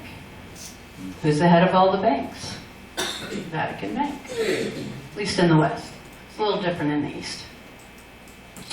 Okay, so why do you think that everybody's obsessed with the number 13? Yesterday we had Friday the 13th. And I had a really good day. I don't know about anybody else. Okay? But they are obsessed with the number 13. You see it everywhere, right? Well, there's a reason. Were there actually 13 colonies? There were at least 14 colonies, and possibly 15. You never hear about the colony of Nova Scotia. Right. But it was settled by Americans from Rhode Island, and it was a colony. It's no longer a colony. They decided to go with Canada because the people from Rhode Island went there and treated them so badly. They were there first. They said, okay, well, we'll go with England. We're not going with you guys. Now, this excerpt is from the House of Commons, delivered in the English House of Commons, March 22nd, 1775. Grand Penal Bill. An act to restrain the trade and commerce of the provinces of Massachusetts Bay and New Hampshire, the colonies of Connecticut and Rhode Island, and Providence Plantation in North America to Great Britain, Ireland, and the British Islands in the West Indies, and to prohibit such provinces and colonies from carrying on any fishery on the banks of Newfoundland and other places therein mentioned under certain conditions and limitations. What's a penal bill? Penalty. Penal colony? Does that ring a bell? What was the only penal colony in the world? Australia. Devil's Eye. Yeah. Australia was a penal colony, right? Well, guess what? So were our colonies. They were considered penal colonies by the British government.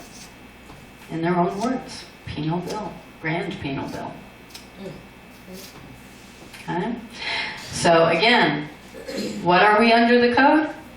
The tax code, what are we? Animals. Okay, so 13, the number 13 doesn't have anything to do with colonies. It could be referring to the sun and the 12 signs of the zodiac. Might be.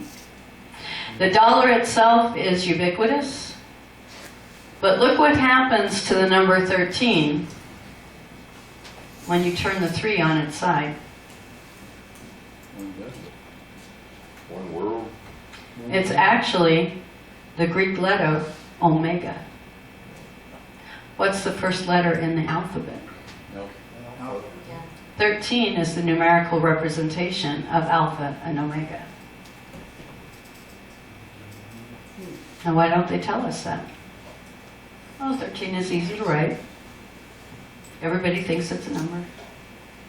But this is why they're constantly mentioning 13. Now, in their system, the alpha and omega is all. What did they teach us? The alpha and omega is all. But which all? Whose definition? Are you saying all? All, A-L-L, yes, all. Alpha and omega.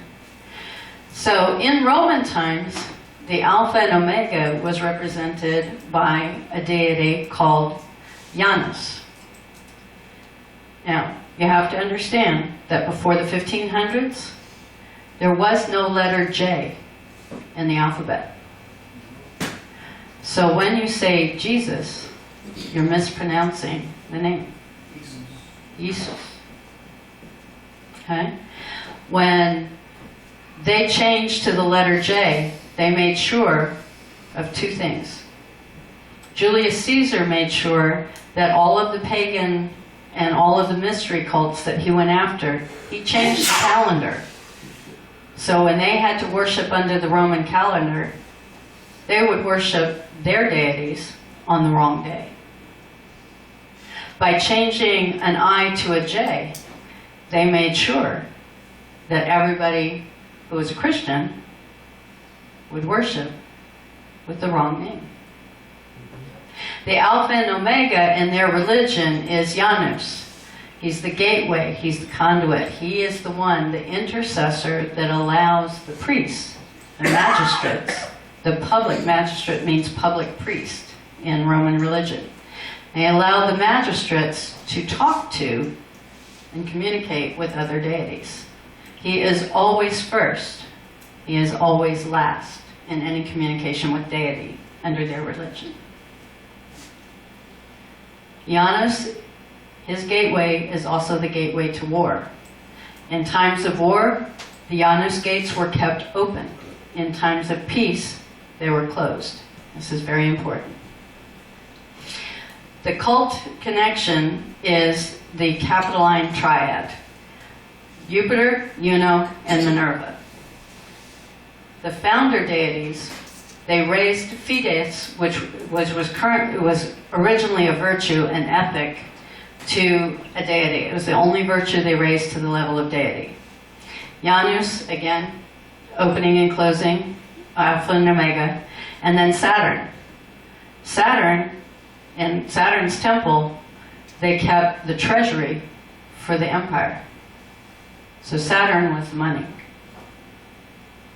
Fides, her temple stood in front of the Capitoline temple.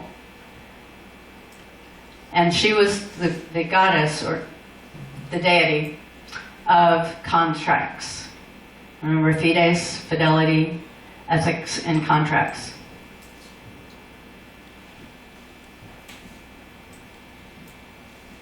Okay? And when you do this, we've got fides, Janus as a completion.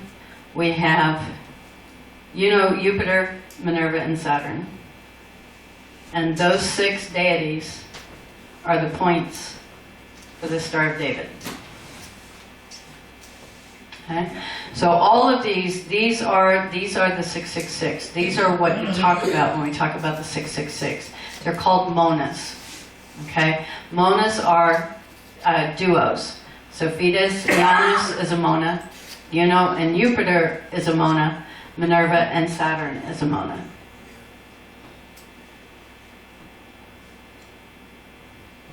Okay? All right, so this is what I wanted to talk to you about. This is official notice that you are owned.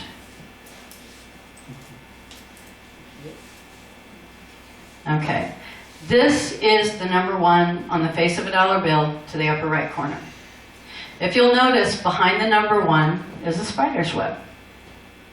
A spider's web was a symbol of Minerva. This is a shield of Minerva. There's a 1 in it. Janus being called first. The shield itself creates the O. Okay? I'm sorry, the shield itself has 13 parts. That creates the omega, the end. Okay? There's a little owl that's been identified in the top branch, the top branches. Also, the owl is a symbol of Minerva. Okay? Janus is the 1, 13 parts of the web. Janus, the omega, the alpha and omega.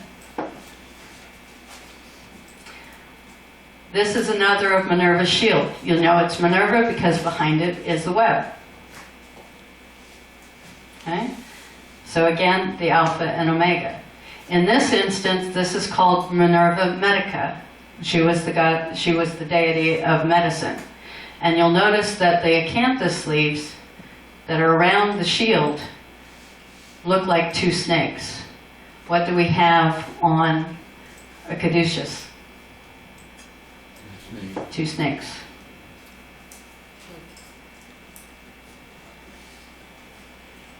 Okay, here's the next shield. This is the shield of Juno, the deity we know of as Juno. How do we know it's Juno's shield? If you look behind the 1, what does that look like? The iris of an eye, right? Well, Juno's symbol was a peacock. And what do peacock feathers have on them? What do we call an eye? Okay? She also has an acanthus leaf, and that acanthus leaf pattern is also, it's the Ouroboros, the snake that eats itself. And again, there's the 1, the alpha and omega, the 0 for the I, the O for omega. This is another of Juno's shields, or Juno's shield. You'll notice the 3 little leaves at the top. She is Regina. She is queen. This is Juno's crown. The fleur-de-lis is a representation of Juno's crown. Okay, and we know it's Juno because the eye. We have the I at the back. All right, watch for the switcheroo. Here we have the Great Seal, and we have Annuit Coeptus. Okay? Now, this looks kind of weird. All right? So under the eagle, we have the Great Seal. But under Annuit Coeptus, we have of the United States. But Annuit Coeptus is a pyramid. And the eagle should be for the United States, right? That's our symbol. We don't have the pyramid as a symbol for us. Here's a sleight of hand. FDR did this too. He said, let's reverse them. And so they did.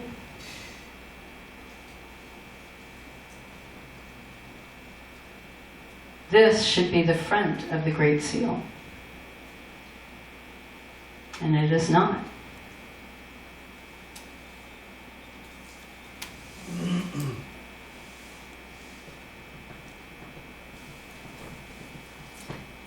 Apologize, I said that backwards. That should be the back of the Great Seal, and it is not. Okay, so Janus has a number of names. They call them bifrons and quadrifrons. So every 1/1 is a bifrons. Again, that's a symbol of Janus. So in this case, we have the number 1 and the word 1. And so we have a bifrons. And it's in a cross, if you'll notice. It makes a cross. Okay, the cross quarters and their occult symbology, this all refers to the solstices and equinoxes. It's referring to time.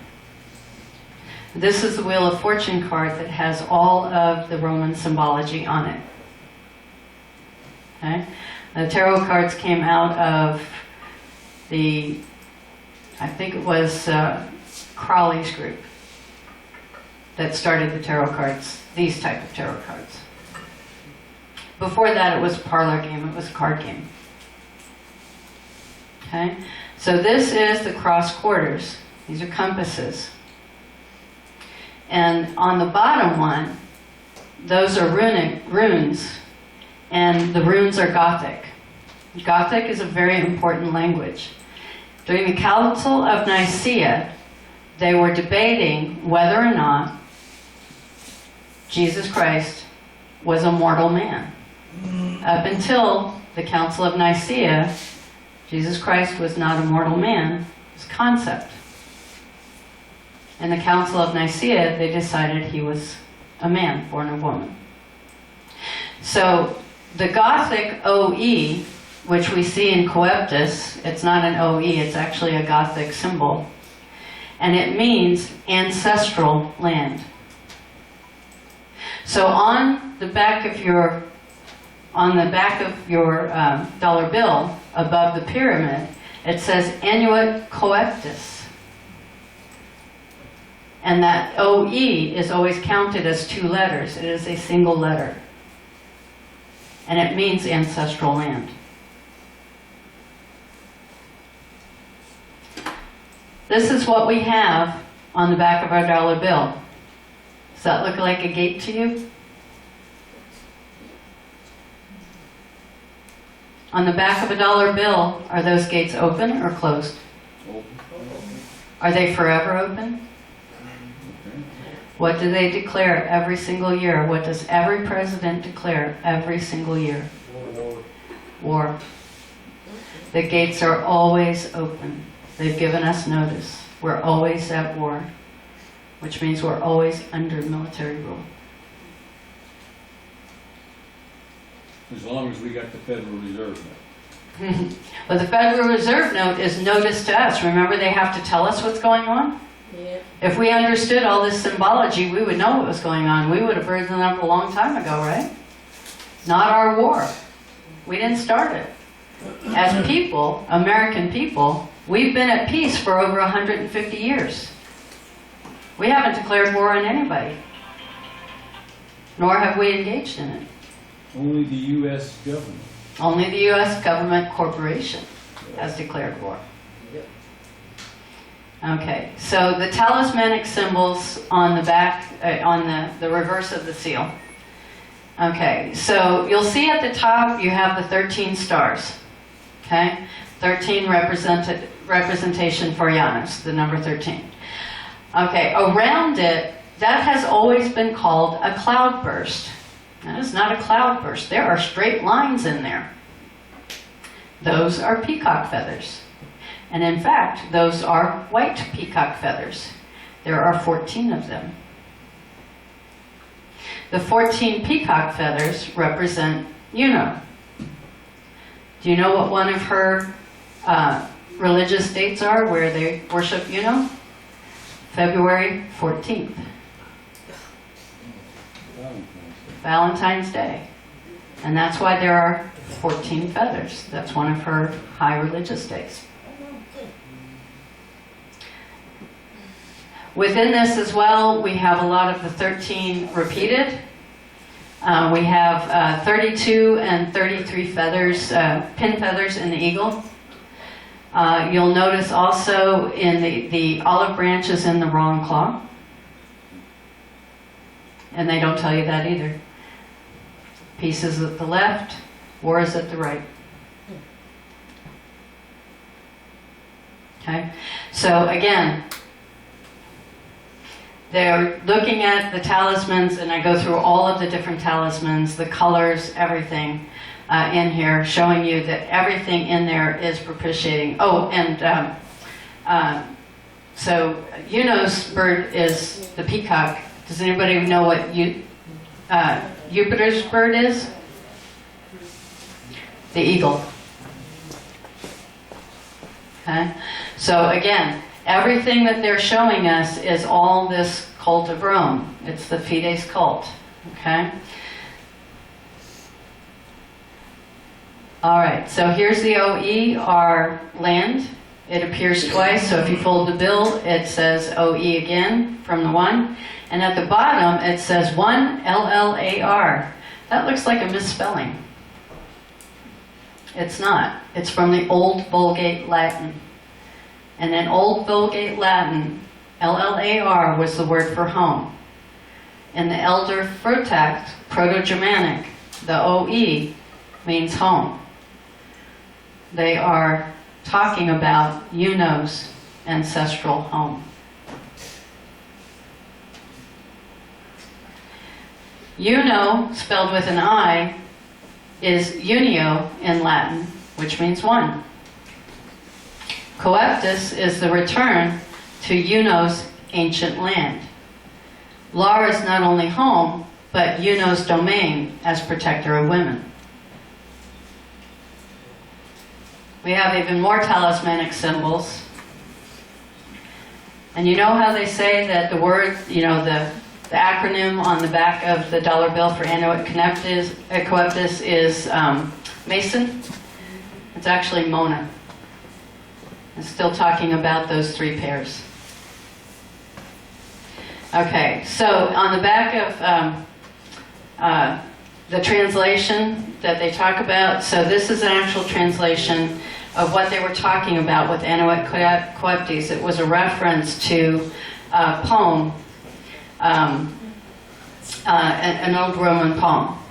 And in that poem, the best translation is, now by the last age of Kumai symbol sun has come and gone, and the majestic roll of circling centuries begins anew. Justice returns old Saturn's reign with a new breed of men sent down from heaven.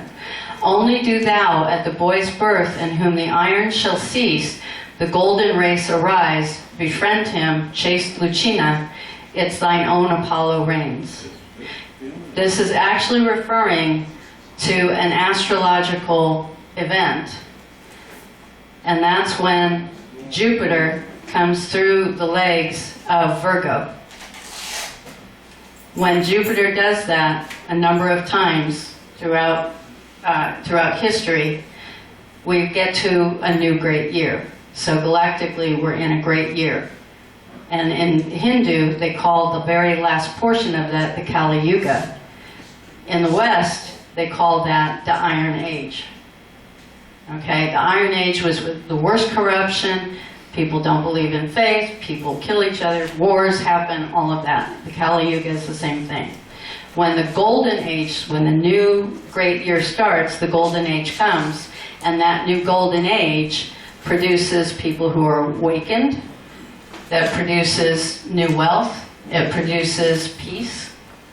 Okay, and in that, our ancestors who actually designed the pyramid on the dollar bill put 13 steps, 13 levels.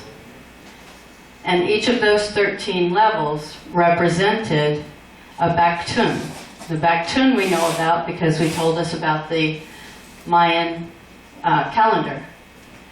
Each Baktun from 1776, you count 13 Baktuns, you get the year of 2032. So if the Mayans knew what they were talking about, and our forefathers thought they did because they consulted with them, okay, then they knew that the new age, the new golden year, was going to start in 2032. The Hindus have it starting in 2030 or 2031 in there. Okay, this is important because this is why we're seeing this acceleration. They have to get some kind of physical switch in us to control us before the great year happens. Because when the great year happens, they're done. People are going to wake up. People are going to understand what's happening. They're going to reconnect with deity or universal consciousness. So this is why we're seeing everything that we're seeing right now. They're on a time frame. And they're on a really fast time frame because they were supposed to do it by 2021 and they missed it. They actually muffed it because when they played with the dates of the calendar, the way they've done over the centuries, they missed their date. It was in 2015. And they tried their date in 2017 and it wasn't right. Did they muff it because of Trump? They actually muffed it because they believed their own calendar. They didn't go back to the original astrological calendars. And so they muffed it by 2 years. So people that follow the ancient astrological ways, they predicted it. And those who were following the actual calendar were off by 2 years. They were 2 years late. And so Agenda 21 at that point went to Agenda 2030. Okay, so the translation of Annuit Coeptes, based on research, is, "Behold, we declare the work begun for her, Juno's ancestral land, Rome, in the new golden age." They were trying to make sure that they had control. This religion had control. Catholicos, remember the religion? Like yeast through bread? That's what they're trying to do with this religion. That everybody would adopt this religion, and in the new golden age, the new golden age would belong to the Holy Roman Empire.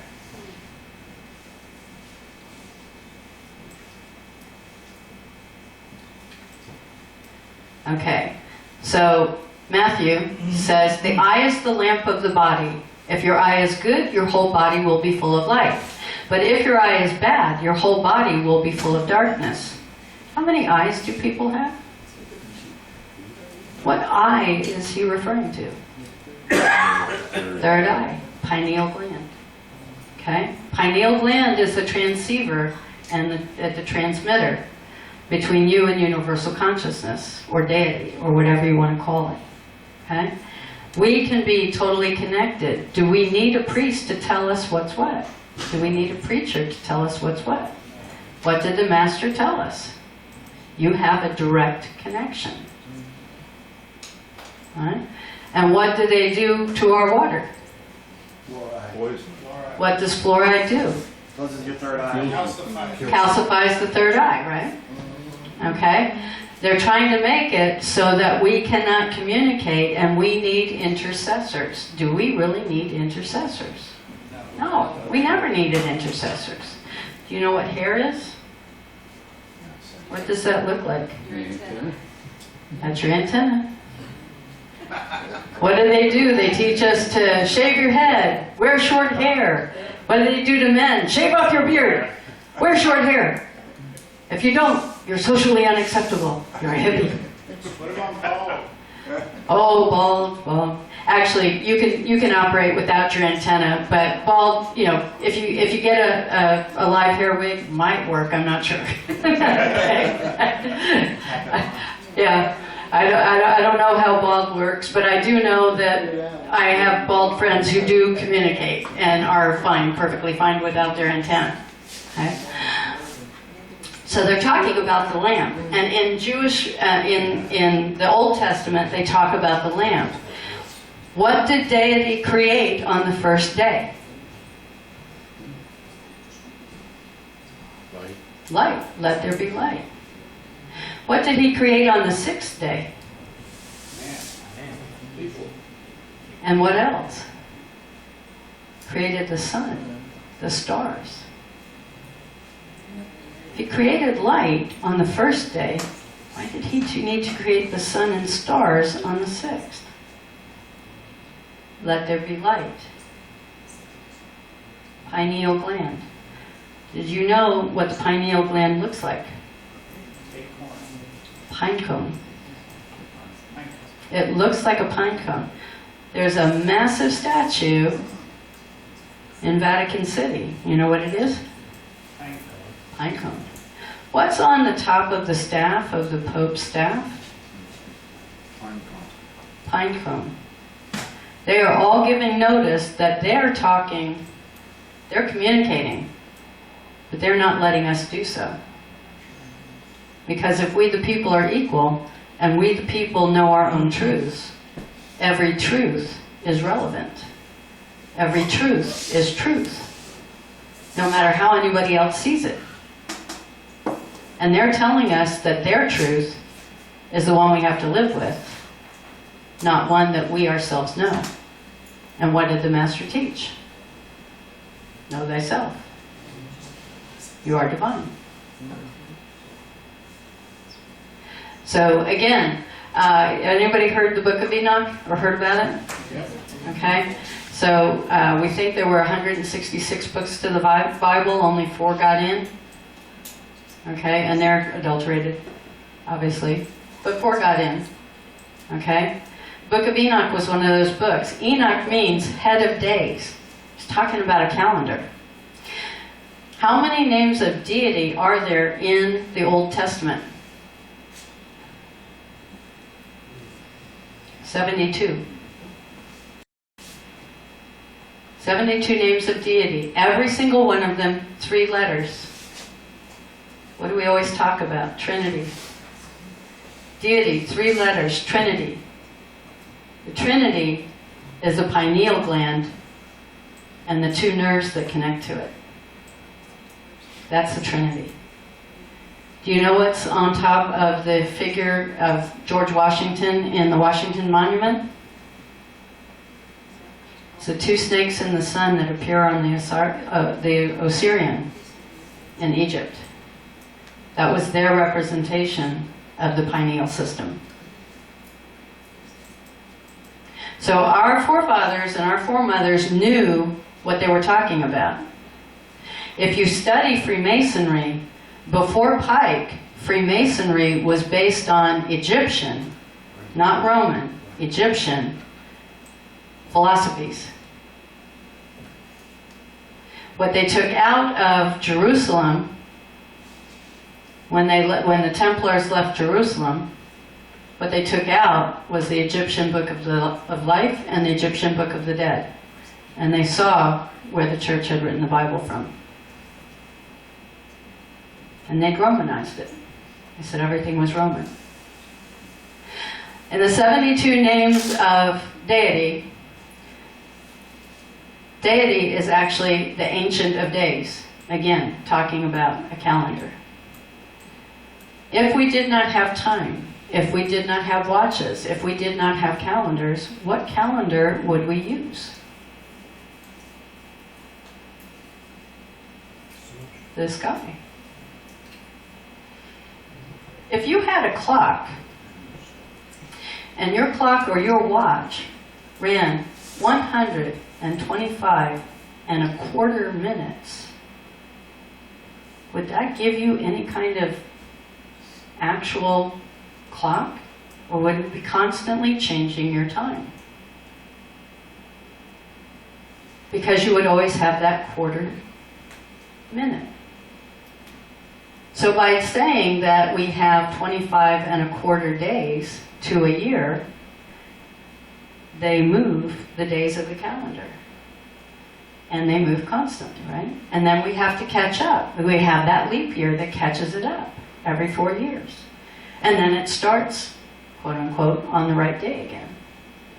Well, if you're an indigenous culture and you are propitiating to your deity and they're changing the days on you constantly, are you ever propitiating on the correct day?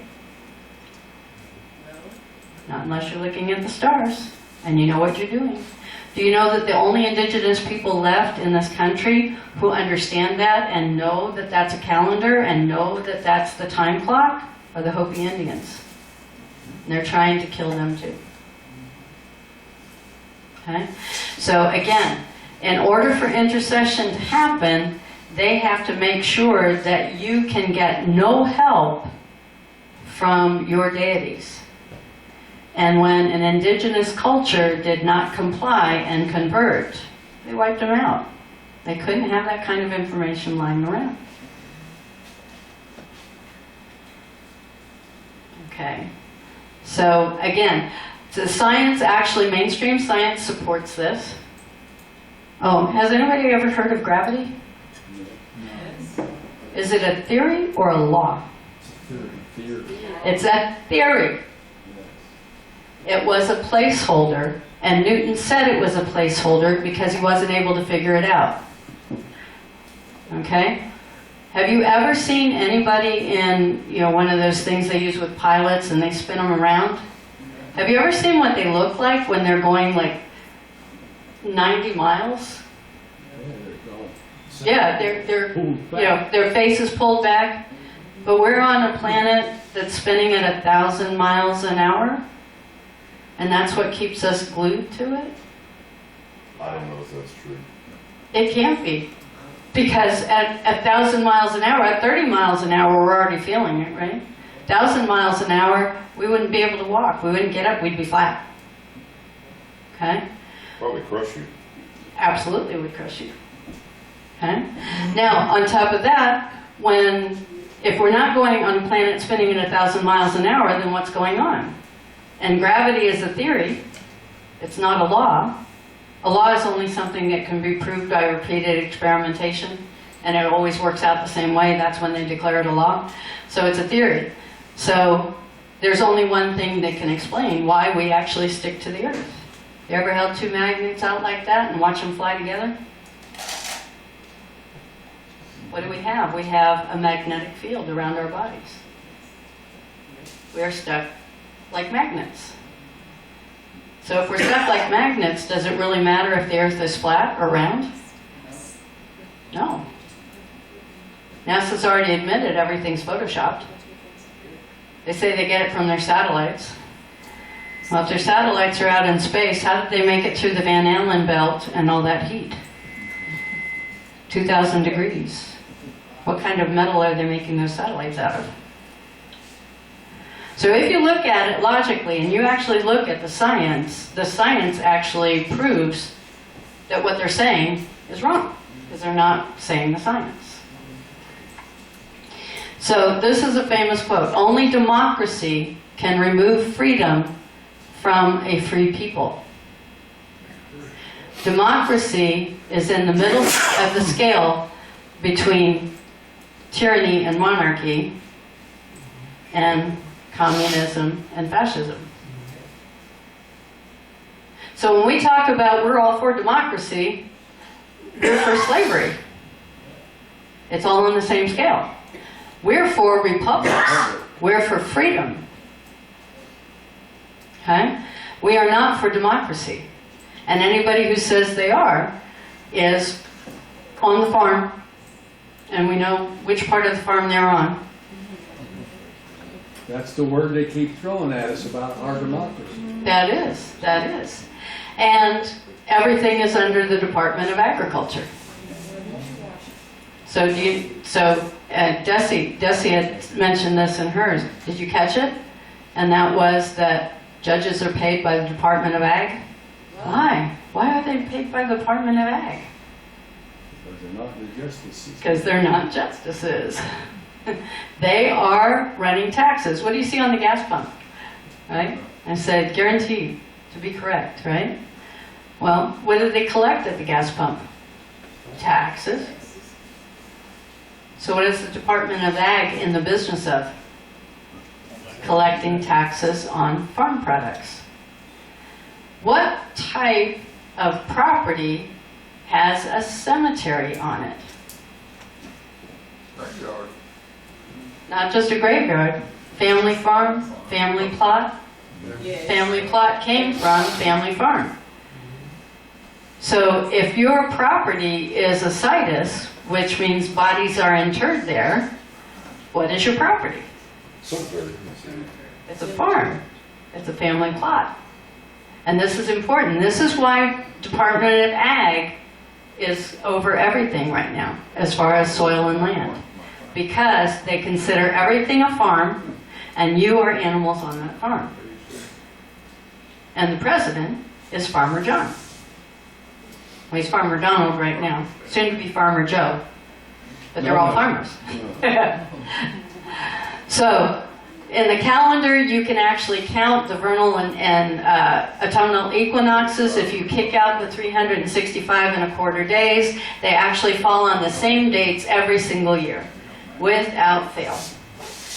Okay? So if you want to call it 365 days, you can, because we don't count the days in June when the solstice, the sun, stops in its path. And we don't count the days in December when the sun reverses its path. Okay? So solstice literally means sun marker, and when we have the second solstice in December, it's a sun reversal. And only on a flat earth can you have a solstice that stands still, a sun that stands still, and a sun that reverses its path, reverses itself on its path. Okay? So, and this is why when people ask me, are you a flat earther? I say, yes, the science proves it. And they say, no, it doesn't. I said, well, what science are you looking at? Because I can go to the Encyclopedia Britannica and I can prove to you right this second that gravity is a theory and not a law, therefore it does not exist. And when you go to the etymologies, you can see exactly what it means. Solstice, sun stands.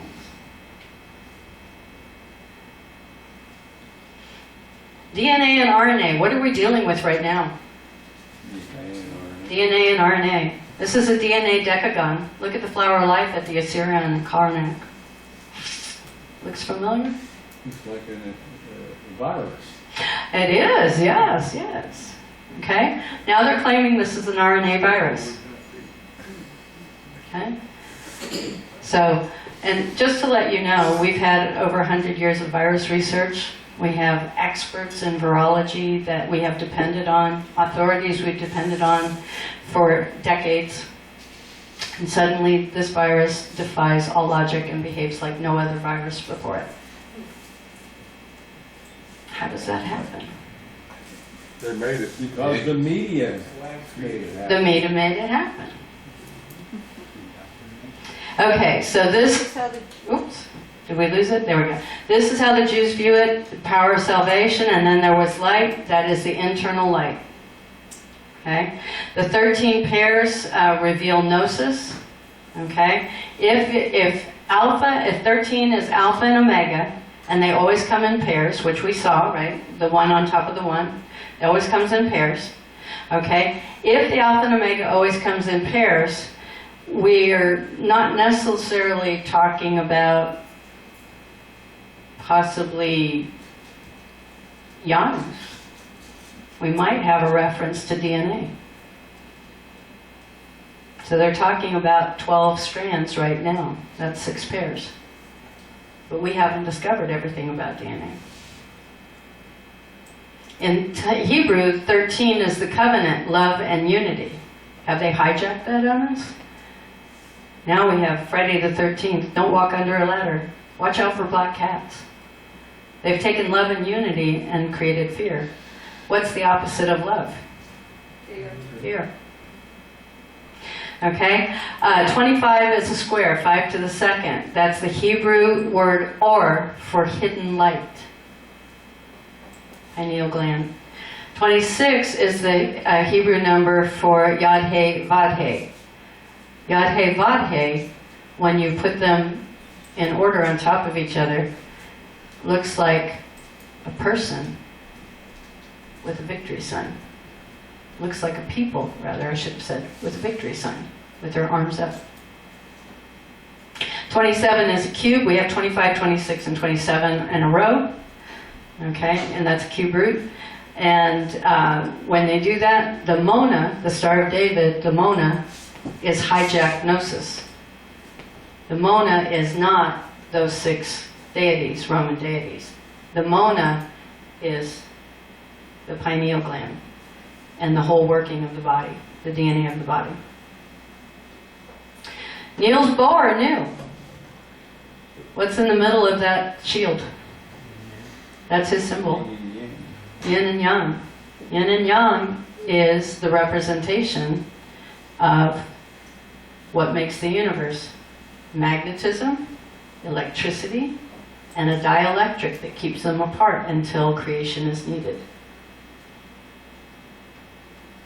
The yin and yang is also a symbol of the pineal system. Okay, and I'm sure you all have seen this clip. Let's see, I want that down. Now that you know, and what's so important about a dollar bill? Why is it everywhere? Why can anybody have a dollar bill? Because when you carry it in your pocket, you are in actual daily worship of their deities. Because they worship their deities through symbolism. When you walk in and out of a door, you are considered, when you have that talisman, that dollar bill talisman in your pocket, that you are acknowledging Janus. When you use that dollar to make a home, to provide for your family, you are worshiping, you know. When you promote and support war, or you are with medical people, and you're using that note, you are worshiping Jupiter. You are worshiping Minerva. Okay? So again, every time we pull out those notes, it is not about FRNs. It's not about contracts. It's not about anything we think it's about. It's about the fact that we are proving by just carrying those notes around that we are members of their religion. Everybody's familiar with the birth certificate? Okay. Does it really say birth certificate, or does it say certificate of live birth? Okay. Where do certificates occur? At the port of entry? Port of entry, yes, exactly right. Commerce. Certificates are used in commerce. They are used to tell one business that it is okay to transact with another business. It is a fides contract. When they give us a birth certificate, they do something called consecratio. Consecratio doesn't mean, well, it means consecrate, but its root means curse. Back in ancient times, they had commercial curse tablets, and they would write them on metal or stone, whatever they could find. And when they wanted to curse a competitor, or if a woman wanted to curse another woman who was after her husband, they would create curse tablets and they would bury them. And the certificate of live birth is your curse tablet. They have cursed you into commerce without your permission. And they'll tell you that your mother did it. Yeah, right. They did not. It wasn't your mom. Don't blame her. All hospitals and all medical personnel are automatically inducted into the military. They don't tell you this. They're not allowed to tell you this. Because you're at a military hospital, if you're born at a military hospital, they take your stats. The long form birth certificate, remember that was a big deal with Obama, right? The long form. That is the description of your body land. Your land. They take that description, and we think they're right now in the Northern Marianas Islands, another territory of their federal territories. But they could be at the Vatican. They could be at the local diocese in the city where you were born. So we're not sure where the long forms are. And everybody who requests them, they're told there's no such thing. Except one got produced on Obama, if you have that in your archives. Okay? So that long form birth certificate is the description of you as a body land. And that's what they hold. And they give you a certificate of live birth that in commerce, yeah, something happened. But when they swear to it, this is what I call the land. When they swear to it, the Director of Vital Statistics swears to it and signs it in a box. And in Admiralty law, what does a box mean? Doesn't exist. Carmen, I'm sorry, I forgot to bring the water up. You want a glass of water? Oh.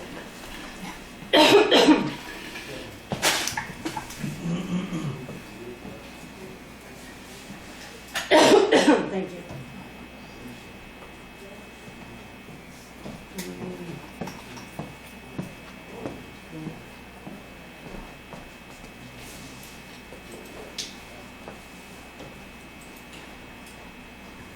Okay, this is my authenticated birth certificate. When I get stopped by a cop, this is what I show them right away. These are my State Department papers. Okay? What they charge is what's in that box on the back of your birth certificate.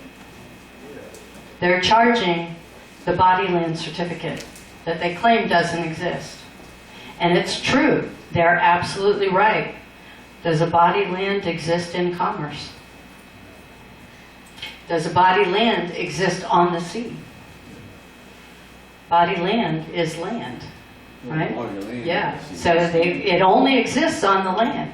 So when they sign it in a box, they're absolutely correct. The body land does not exist in their jurisdiction. But they charge it anyway, through the curse tablet. So when I had it authenticated by the state, the Secretary of State, I was born in Washington, so the Secretary of State of the state of Washington signed papers that said that the Director of Vital Statistics, which remember well, I didn't tell you this, vital statistics exists in probate. What's probate? You have to be dead to be in probate, right? Right. But your certificate of live birth comes out of probate. Director of Vital Statistics, right? So the Secretary of State signed a certificate saying that Christy Spice was the director, or is the director, of Vital Statistics of Washington State. It's authorized to issue. And then Mr. Pompeo comes along, or one of his deputies, signs his name, and he says, "To all to whom these presents shall come, greetings. I certify that the document hereunto annexed is under the seal of the state, or parentheses states, of Washington, and that such seal, or parentheses seals, are entitled to full faith and credit. It's a little asterisk on the end. Under the asterisk, for the contents of the annexed document, the department assumes no responsibility. This certificate is not valid if it is removed or altered in any way whatsoever. Wait a minute. This can be used as a passport.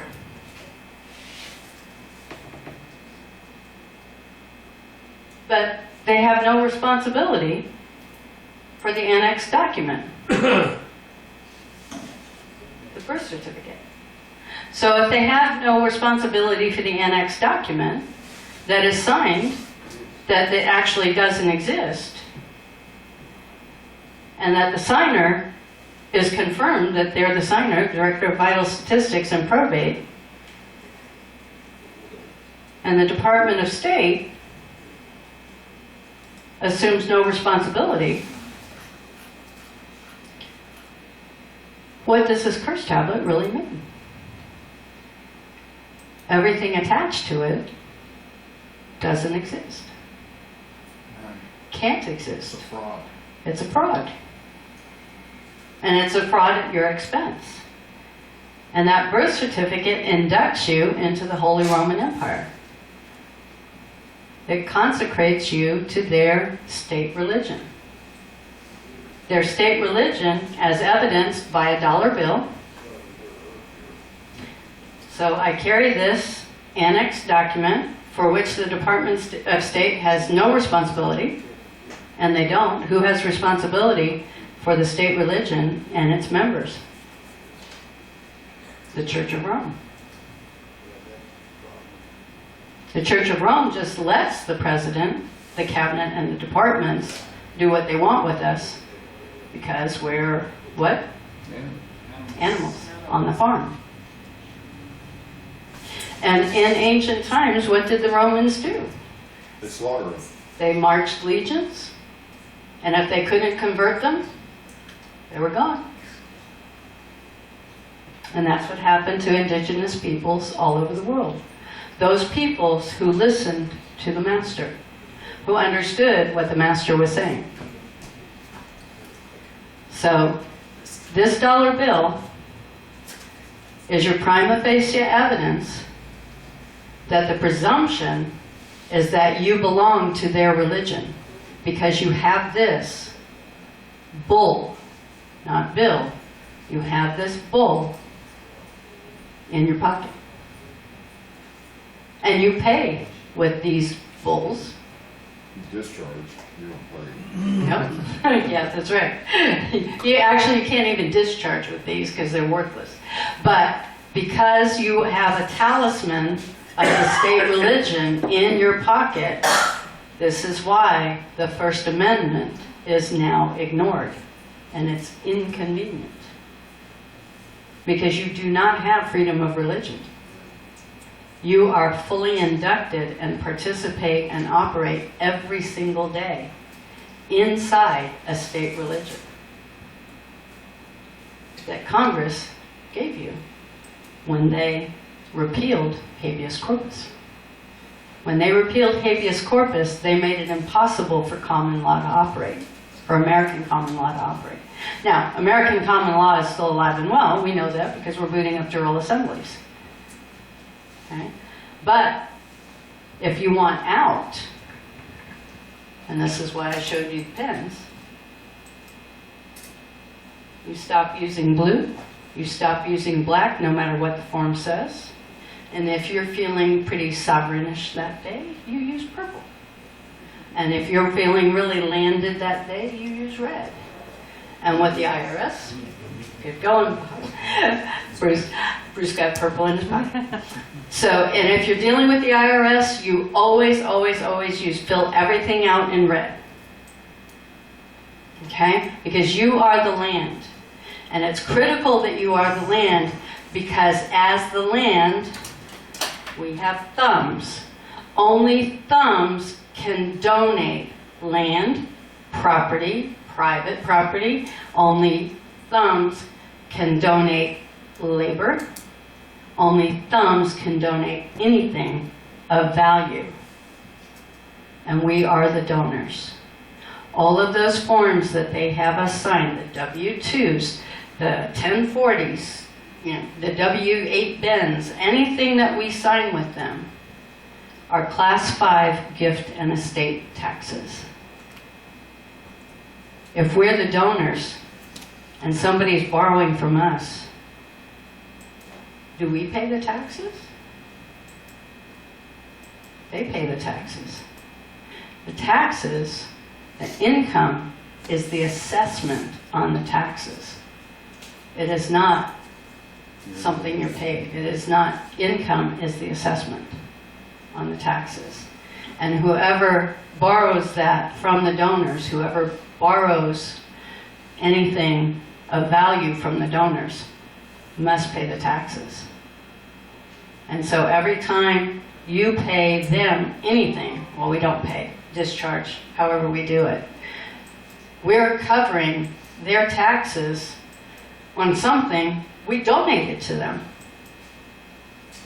Now, on a 1040 gift and estate tax form, do you ever put that you have an amount, $11.8 million deduction?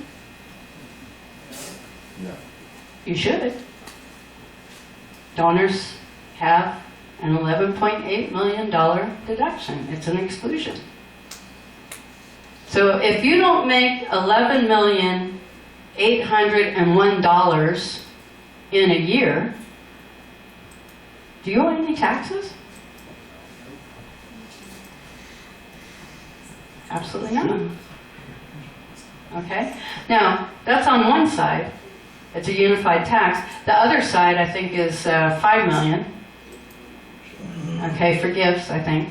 So again, in the realm of taxes, should we ever fill out a 1040?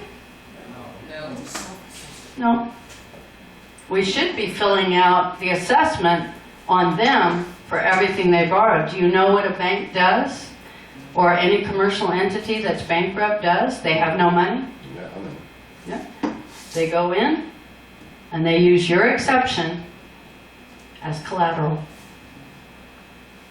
to get loans. Power company does the same thing. Same thing, yeah. Power company, utility companies, everything, anything. So here's how you know when you're paying a loan or they're securitizing everything you give them.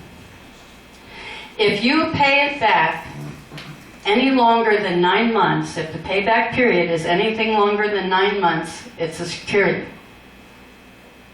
If the payment is within 9 months, it's a loan by law. So anything that you sign, payment agreement, bills, what we call them bills, statements, okay,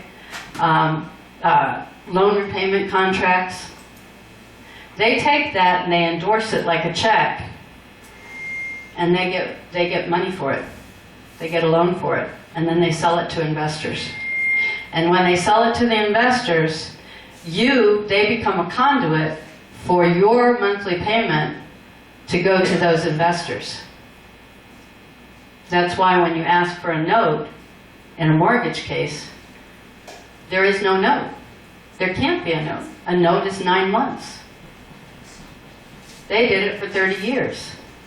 And you'll see on your statement for your mortgage, maturity date, 30 years whenever you sign. Actually, it's paid for in three years. Actually, it's paid for... 36 months. Yes. Actually, it's paid for when you apply for the loan, because they endorse the loan application, because it's an agreement to pay for more than 9 months. So as soon as they endorse anything that you've signed, they have made what's called a material alteration to the contract. That means in that moment, Fraud. that contract is no longer valid, and whatever you own is paid for.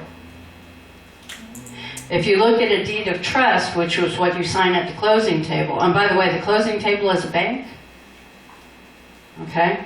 What you sign at the closing table is that you are donating your property that you own because they endorsed the note, the contract, the application, whatever they endorsed, and you now own it free and clear. When you sign that deed of trust, you sign that you are donating the property back to them, and they're letting you lease it. You are now a tenant on the land you own. Welcome to the farm. And as a tenant, they can kick you out. There's no such thing as a foreclosure, it's a security. They're selling off the security to hide the fraud. It's not a foreclosure. Because you can only foreclose on a note. But a note is 9 months. And on your statement it says security date. Now, in a security, when do you have to pay anything on a security? If you pay anything, The maturity date, I guess. the maturity date, when the security becomes, when it achieves its maturity, anything owed Has to can be paid at that time. So if you do have a court battle, and Anna right now, they are batting 1,000. She's reporting they've won 20 out of 20 mortgage cases. Okay? I don't know what they're doing yet. I have to get on that. But they've won 20 out of 20 mortgage cases. But when you go in for a mortgage case, and here we have administrative, right? They just rubber stamp it all the way through. Right? So you have to go after the bank, or you have to countersue the bank that's putting you through the process. Because they just rubber stamp it. So this brings us back to the courts. The courts are their jurisdiction. We are in a religious state. We are being persecuted. We are under religious persecution from a state religion. When we go into their courts and we talk to a magistrate, we're talking to a public priest.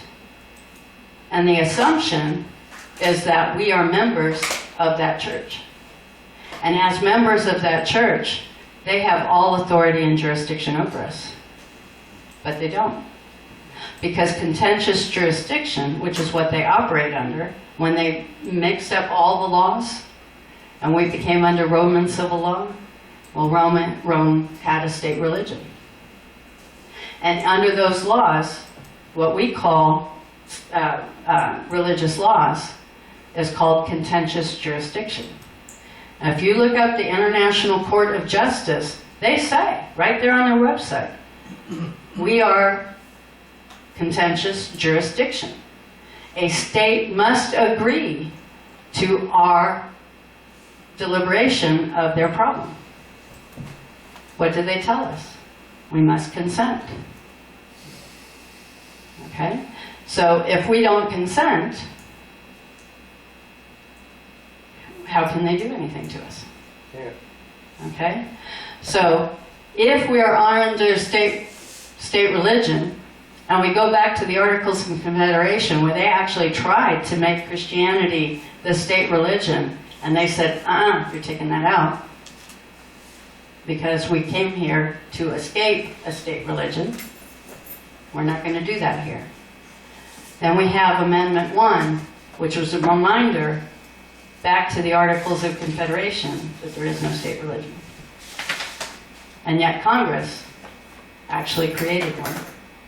And they put us in it. They dumped us in it. So Heather Newart in 2018 had a press statement, said, in far too many places around the globe, people continue to be persecuted, unjustly prosecuted, or imprisoned for exercising their right to freedom of religion or belief. Today, a number of governments infringe upon individuals' ability to adopt, change, or renounce their religion or belief, worship in accordance with their religion or beliefs, or be free from coercion to practice a particular religion or belief. Are we free from coercion to practice a particular religion or belief? Absolutely not. Why are they doing to us? What are we truly? People, peers. They have no power over us. They have no authority.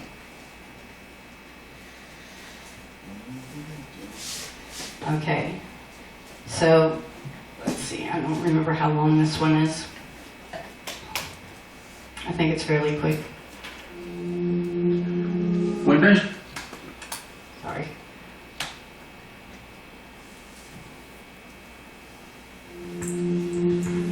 When Benjamin Franklin exited the Constitutional Convention, he was asked by a woman, "Sir, what have you given us?"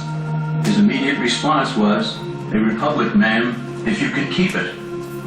Yet most Americans today have been persuaded that our nation's governmental system is a democracy and not a republic.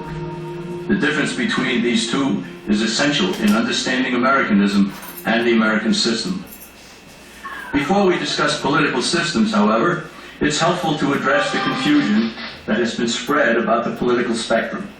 Many have been led to believe that the political spectrum places groups such as communists on the far left, fascists or dictators on the far right, and political moderates or centrists in the middle. However, a more accurate political spectrum will show government having zero power on the far right to having 100% power on the far left. At the extreme right, there is no government. The extreme left features total government under such labels as communism, socialism, Nazism, fascism, princes, potentates, dictators, kings, any form of total government. Those who claim that Nazis and fascists are right-wing never define their terms. This amounts to spreading confusion. Toward the middle of the political spectrum can be found a type of government limited to its proper role of protecting the rights of the people. That's where the Constitution of the United States is. Those who advocate such a form of government are really constitutional moderates. So let's analyze the basic forms of government.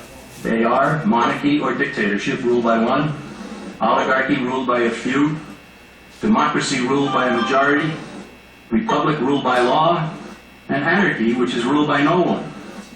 In discussing these five, we'll see that they can be narrowed down to even fewer.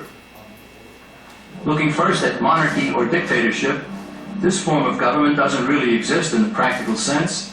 It's always a group that puts one of its members up front.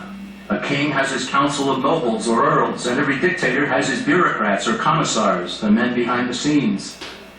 This isn't ruled by one, even though one person may be the visible leader. It's ruled by a group. So let's eliminate monarchy, dictatorship, because it never truly exists. Oligarchy, which is ruled by a group, is the most common form of government in all history. And it is the most common form of government today. Most of the nations of the world are ruled by a powerful few, and therefore oligarchy remains. At the other end, we find anarchy, which means without government. Some people have looked over history and found that many of its worst crimes were committed by governments. So they decided that having no government might be a good idea. But this is a mistake, because as the ancient Greeks stated, without law there can be no freedom.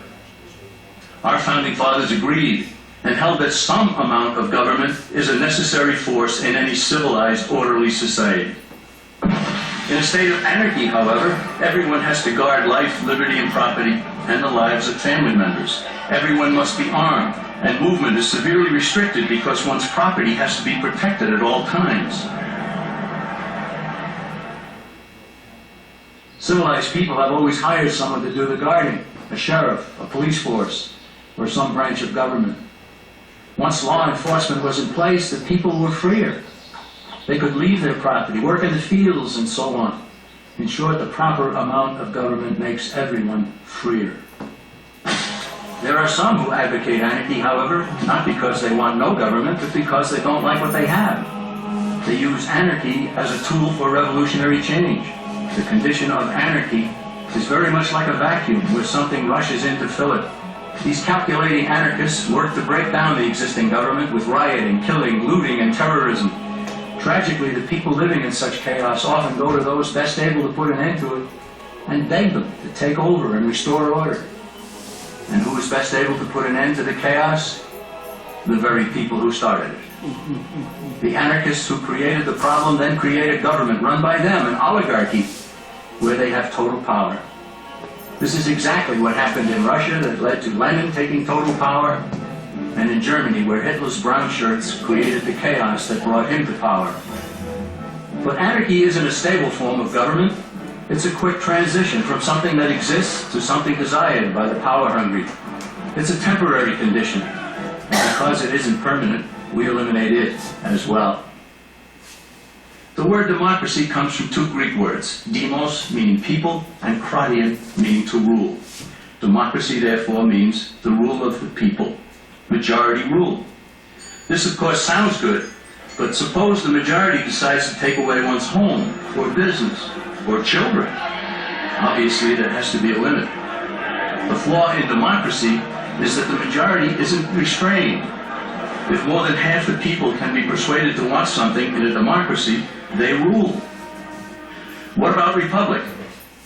Well, that comes from the Latin. Res, meaning thing, and publica, meaning public. It means the public thing, the law. A true republic is one where the government is limited by law, leaving the people alone. America's founders had a clean slate to write on. They could have set up an oligarchy. In fact, there were some who wanted George Washington to be their king. But the Founding Fathers knew history, and they chose to give us the rule of law in a republic, not the rule of a majority in a democracy. Why? Let's demonstrate the difference in the setting of the Old West. Consider a lynch mob in a democracy. 35 horseback riders chase one lone gunman. They catch him, and they vote 35 to 1 to hang him. Democracy has triumphed, and there's one less gunman to contend with. Now consider the same scenario in a republic. The 35 horseback riders catch the gunman and vote 35 to 1 to hang him, but the sheriff arrives, and he says, "You can't kill him. He's got his right to a fair trial." So they take the gunman back to town. A jury of his peers is selected, and they hear the evidence and the defense, and they decide if he shall hang. Does the jury even decide by majority rule? No, it has to be unanimous or he goes free. The rights of the government aren't subject to majority rule, but to the law. This is the essence of a republic.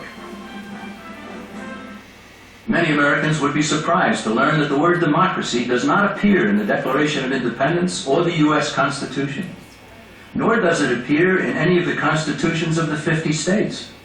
The founders did everything they could to keep us from having a democracy. James Madison, rightly known as the father of the Constitution, wrote in essay number 10 of the Federalist Papers, "Democracies have ever been spectacles of turbulence and contention, have ever been found incompatible with personal security or the rights of property, and have in general been as short in their lives as they have been violent in their deaths." Alexander Hamilton agreed, and he stated, "We are a republican government. Real liberty is never found in despotism or in the extremes of democracy." Samuel Adams, a signer of the Declaration of Independence, stated, "Democracy never lasts long. It soon wastes, exhausts, and murders itself." The founders had good reason to look upon democracy with contempt, because they knew that the democracies in the early Greek city-states produced some of the wildest excesses of government imaginable. In every case, they ended up with mob rule, then anarchy, and finally tyranny under an oligarchy. During that period in Greece, there was a man named Solon who urged creation of a fixed body of law not subject to majority whims. But where the Greeks never adopted Solon's wise counsel, the Romans did. Based on what they knew of Solon's laws, they created the 12 tables of the Roman law, and in effect, built a republic that limited government power and left the people alone. Since government was limited, the people were free to produce, with the understanding that they could keep the fruits of their labor. In time, Rome became wealthy and the envy of the world. In the midst of plenty, however, the Roman people forgot what freedom entailed. They forgot that the essence of freedom is the proper limitation of government. When government power grows, people freedom recedes. Once the Romans dropped their guard, power-seeking politicians began to exceed the powers granted them in the Roman Constitution. Some learned that they could elect politicians who would use government power to take property from some and give it to others. Agriculture subsidies were introduced, followed by housing and welfare programs. Inevitably, taxes rose and controls over the private sector were imposed. Soon, a number of Rome's producers could no longer make ends meet, and they went on the dole. Productivity declined, shortages developed, and mobs began roaming the streets demanding bread and circuses from the government. Many were induced to trade freedom for security. Eventually, the whole system came crashing down. They went from a republic to a democracy and ended up with an oligarchy under a progression of the Caesars.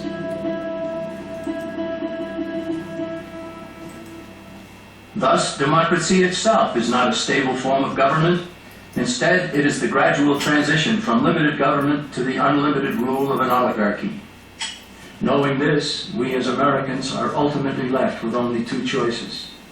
We can keep our republic, as Franklin put it, or we will inevitably end up with an oligarchy, a tyranny of the elite.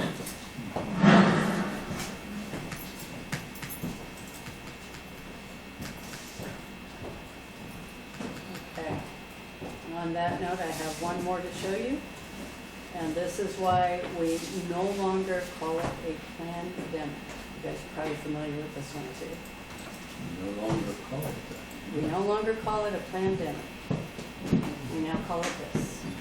We need to know immediately. The world is entitled to know. The Chinese government was the first to know of this risk to the world.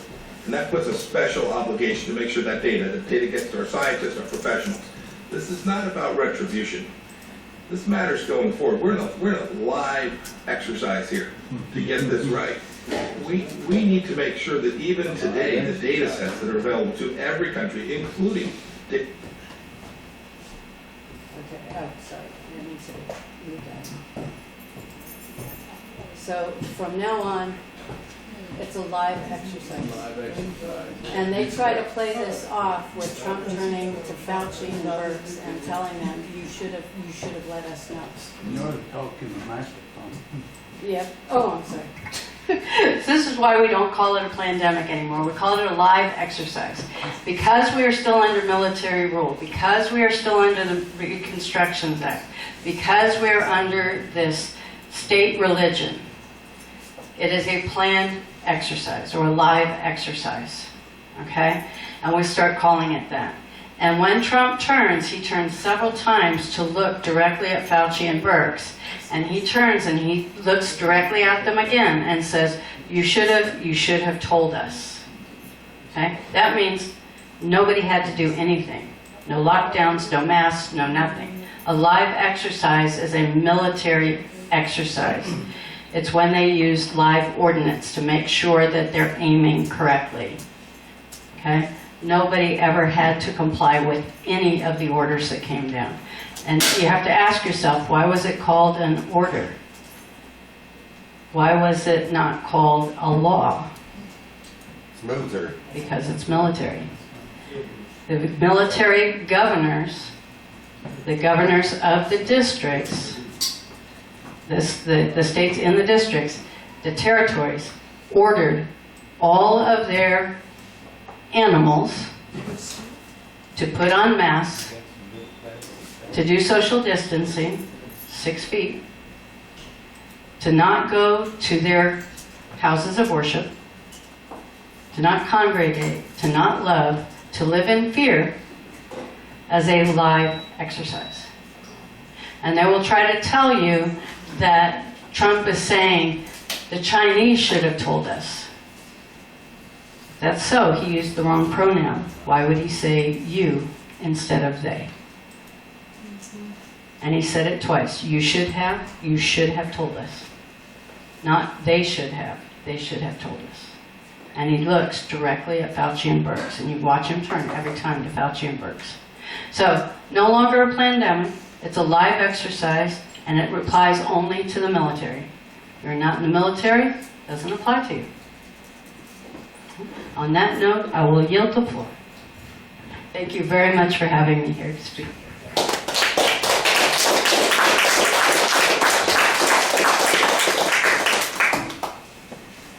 Any questions for Ann? I think you fed them one heck of a lot of material. Was that being recorded? Hey, Yes. Can we get copies of your PowerPoint presentation? Absolutely. Yes. Oh, I'm gonna take this. Can you, like, email them to us or something like that, or how's I that? will. In fact, they're actually not complete yet, which is why I didn't show you all of them, but I will email them to you. So they should be completed about